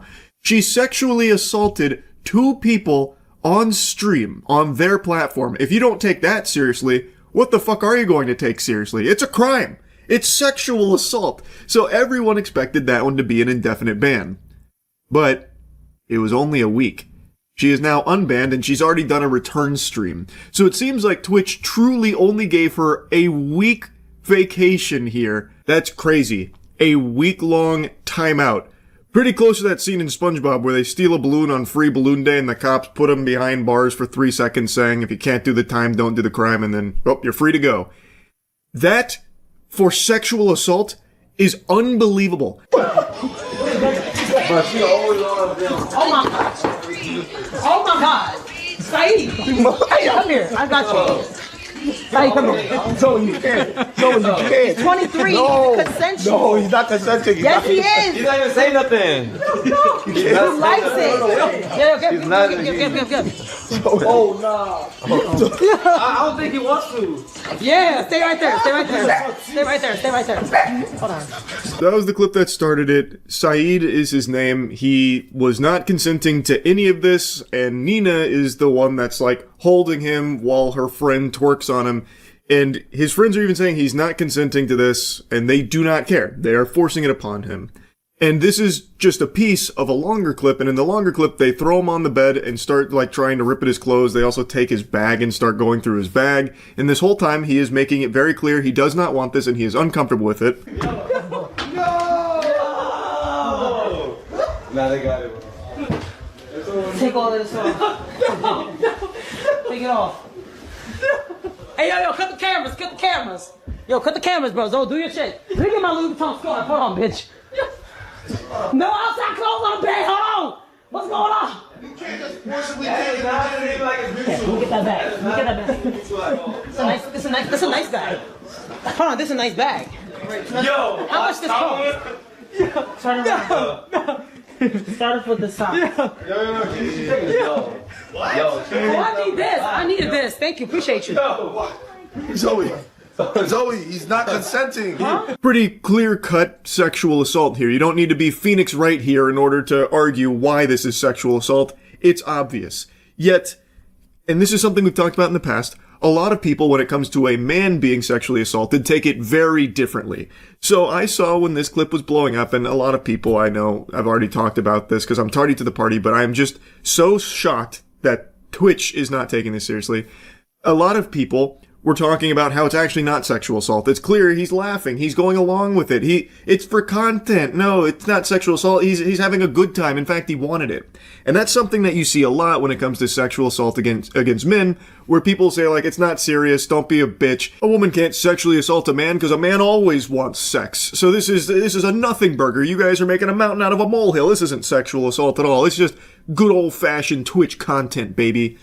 And Nina herself even says how embarrassing it would be for a man like Saeed to say that this was sexual assault. So what if he says, I feel like you did some shit wrong? No, so the whole Saeed thing, no one essay Saeed. That's why today I was actually looking for Saeed. I was going to talk to him, like, he definitely felt disrespected as a person. Me, I think it's accountability what I do.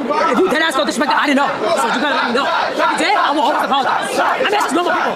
But for him to walk around and say all that crazy shit, you never think about what Saeed's thinking too, though. Like, who wants to walk around being called that? That's embarrassing for him as a guy. You ain't see Saeed today? No, I was looking for him. I was looking everywhere for him. Wow, what an angel.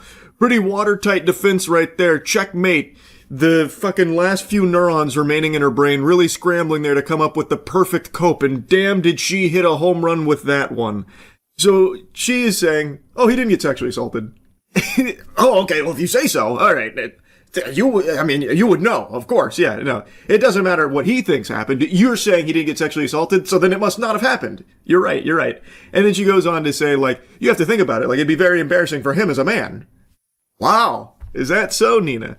Interesting. Do you keep that same energy when it comes to women that get sexually assaulted? Do you say the same thing? Like, oh, it'd be very embarrassing. She treats it like it's no big deal. She did nothing wrong. Rub some dirt in it, dweeb. Get over it. That's how she handles it.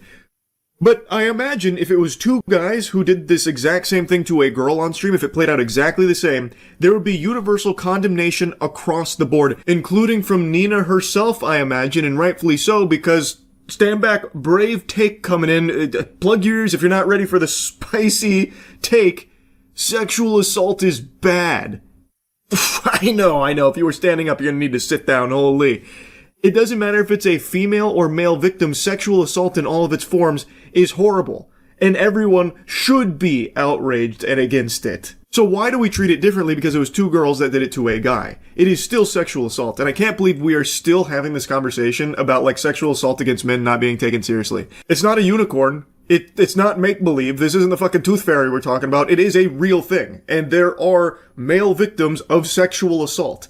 Like, I can't believe that even needs to be said. But I guess Twitch needs a reminder that it is a crime. Like, anyone who is a victim of sexual assault is the victim of a crime. I did want it to, like, that being banned is not really anything to me, because at the end of the day, like, sexual assault is a crime. And people that say that it's not sexual assault, I don't know what you think sexual assault is, or anything like that. But I don't know what to tell you. Like, as a person that's literally dealt with sexual assault previously, it has taken a lot, like a large total on my head. I've dealt with something like this before, and I didn't want to. When I dealt with it originally, I was working at a job, and it was a gym, and I told my boss about it, and all he did was make jokes about it. And I tried to talk about it a lot more, and I didn't want to tell my parents. And it did affect me a lot.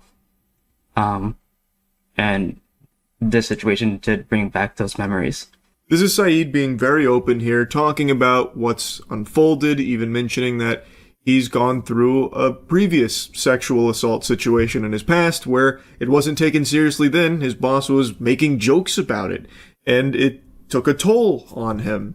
And now, in this case, it seems like Twitch itself is not taking it seriously and treating it like it's a joke, considering Nina was only banned for a week. They slapped her in detention for a week, and now it's all sunshine and rainbows for her. She's back streaming again. And let me tell you, in her return stream, it's very clear she's learned her lesson. I think the week-long, benching here from Twitch has really helped put it all into perspective for her. You can see how apologetic she is and how remorseful she is for her actions. Let me tie, right? Oh, what the fuck? Yo, why you always hitting me? Stop with those punches. Oh, shit, I can't touch you no more because I have to make a sign of idea. Sorry, I forgot. Yeah, that's going to be tough, bro. It's going to come up 3 months later. I won't come up. Oh, me? Punch you? You want me to punch you? Are you okay? Did you send that in the air or no? You sure? So I am not sexually assaulting you. No. I am not. You consent to this. Yes. You fully am okay with this. Yes. You will not use this clip against me later in 3 months later. Never. Or 9 months later. No. Or 6 months later. No. No? Hey, chat sees this, bro. Ready? Alright. Okay. Ready? 1. You asked for this. Nod your head. 2 times. Did you get it? Okay. Wait, can I say something? Damn. Wait, can I say something? Damn. This seems like a real hoot and a holler. Man, she seems like a lot of fun to be around. So, I don't even know why she even threw out the word NDA. She has no idea what that is. I bet if you asked Nina what a non-disclosure agreement is or what it's for, she would just fucking blue screen.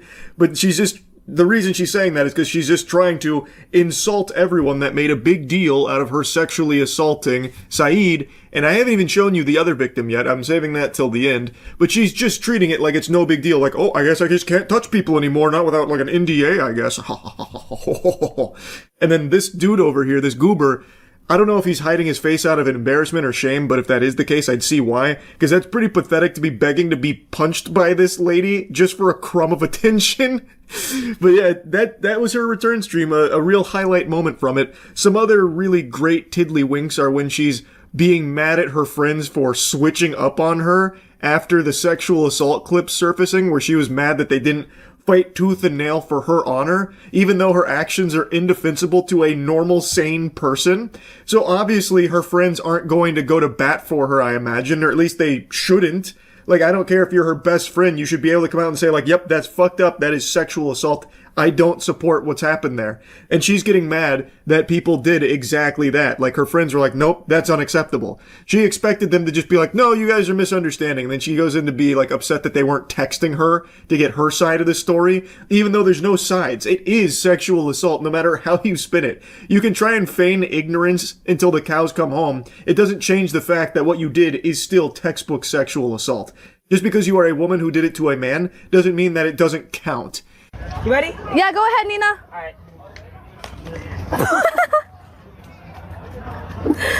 Okay, Fred. Actually not that bad. I know. Concentrating on the button. Okay, girl. No, Nina. Oh my. Wow, you have the best masseuse, Toast. Good. That was good. Wow, she is so bold. My spine. You love to see it. Alright. So bold, so bold. Yep, keep it up. Push. Yep. Good job, Nina. So Toast shared his experience with Nina, where he went there expecting a professional masseuse, only to be met by a stranger named Nina, the fucking boogeyman here, coming up and giving him this massage where she was very clearly making a joke of it by just, like, groping him, like just grabbing on his ass cheeks there. Like she was grabbing those things like fucking motorcycle handles. It's not an accident. It's not unintentional. She didn't just like wander down there while trying to give a legitimate massage. She is literally honking on his butt cheeks. And people are laughing about it, making light of the whole thing. Like, Nina, oh my goodness, ha ha ha ha. It's sexual assault. If that was a man that did that to a woman that was lying on that table, how many people would be laughing? Probably not very many. I imagine it'd be crickets for the most part. It'd be more silent than a James Corden stand-up routine. There wouldn't be a lot of laughter. It wouldn't really be viewed as a holly jolly good time. I imagine most people would immediately try and say like stop or step in, put the kibosh on it, but not here. Here, it's just treated as a joke. But why? Just because it is Nina doing this to a man, Toast, it doesn't make it not sexual assault. And in Toast's statement, he even says he has no idea who she was at the time. She just stepped in, did this. He was extremely uncomfortable, but didn't say anything in the moment because there's a bunch of cameras in his face, and it's hard to try and like speak up in front of that because then it creates a tense situation. So it's an extra level of fear where it's hard to speak out and express, negative feelings in a case like this because well, maybe now the streamers there view you as the bad guy or the chat starts attacking you or something. So it makes it very difficult. And it's something Toast briefly mentioned.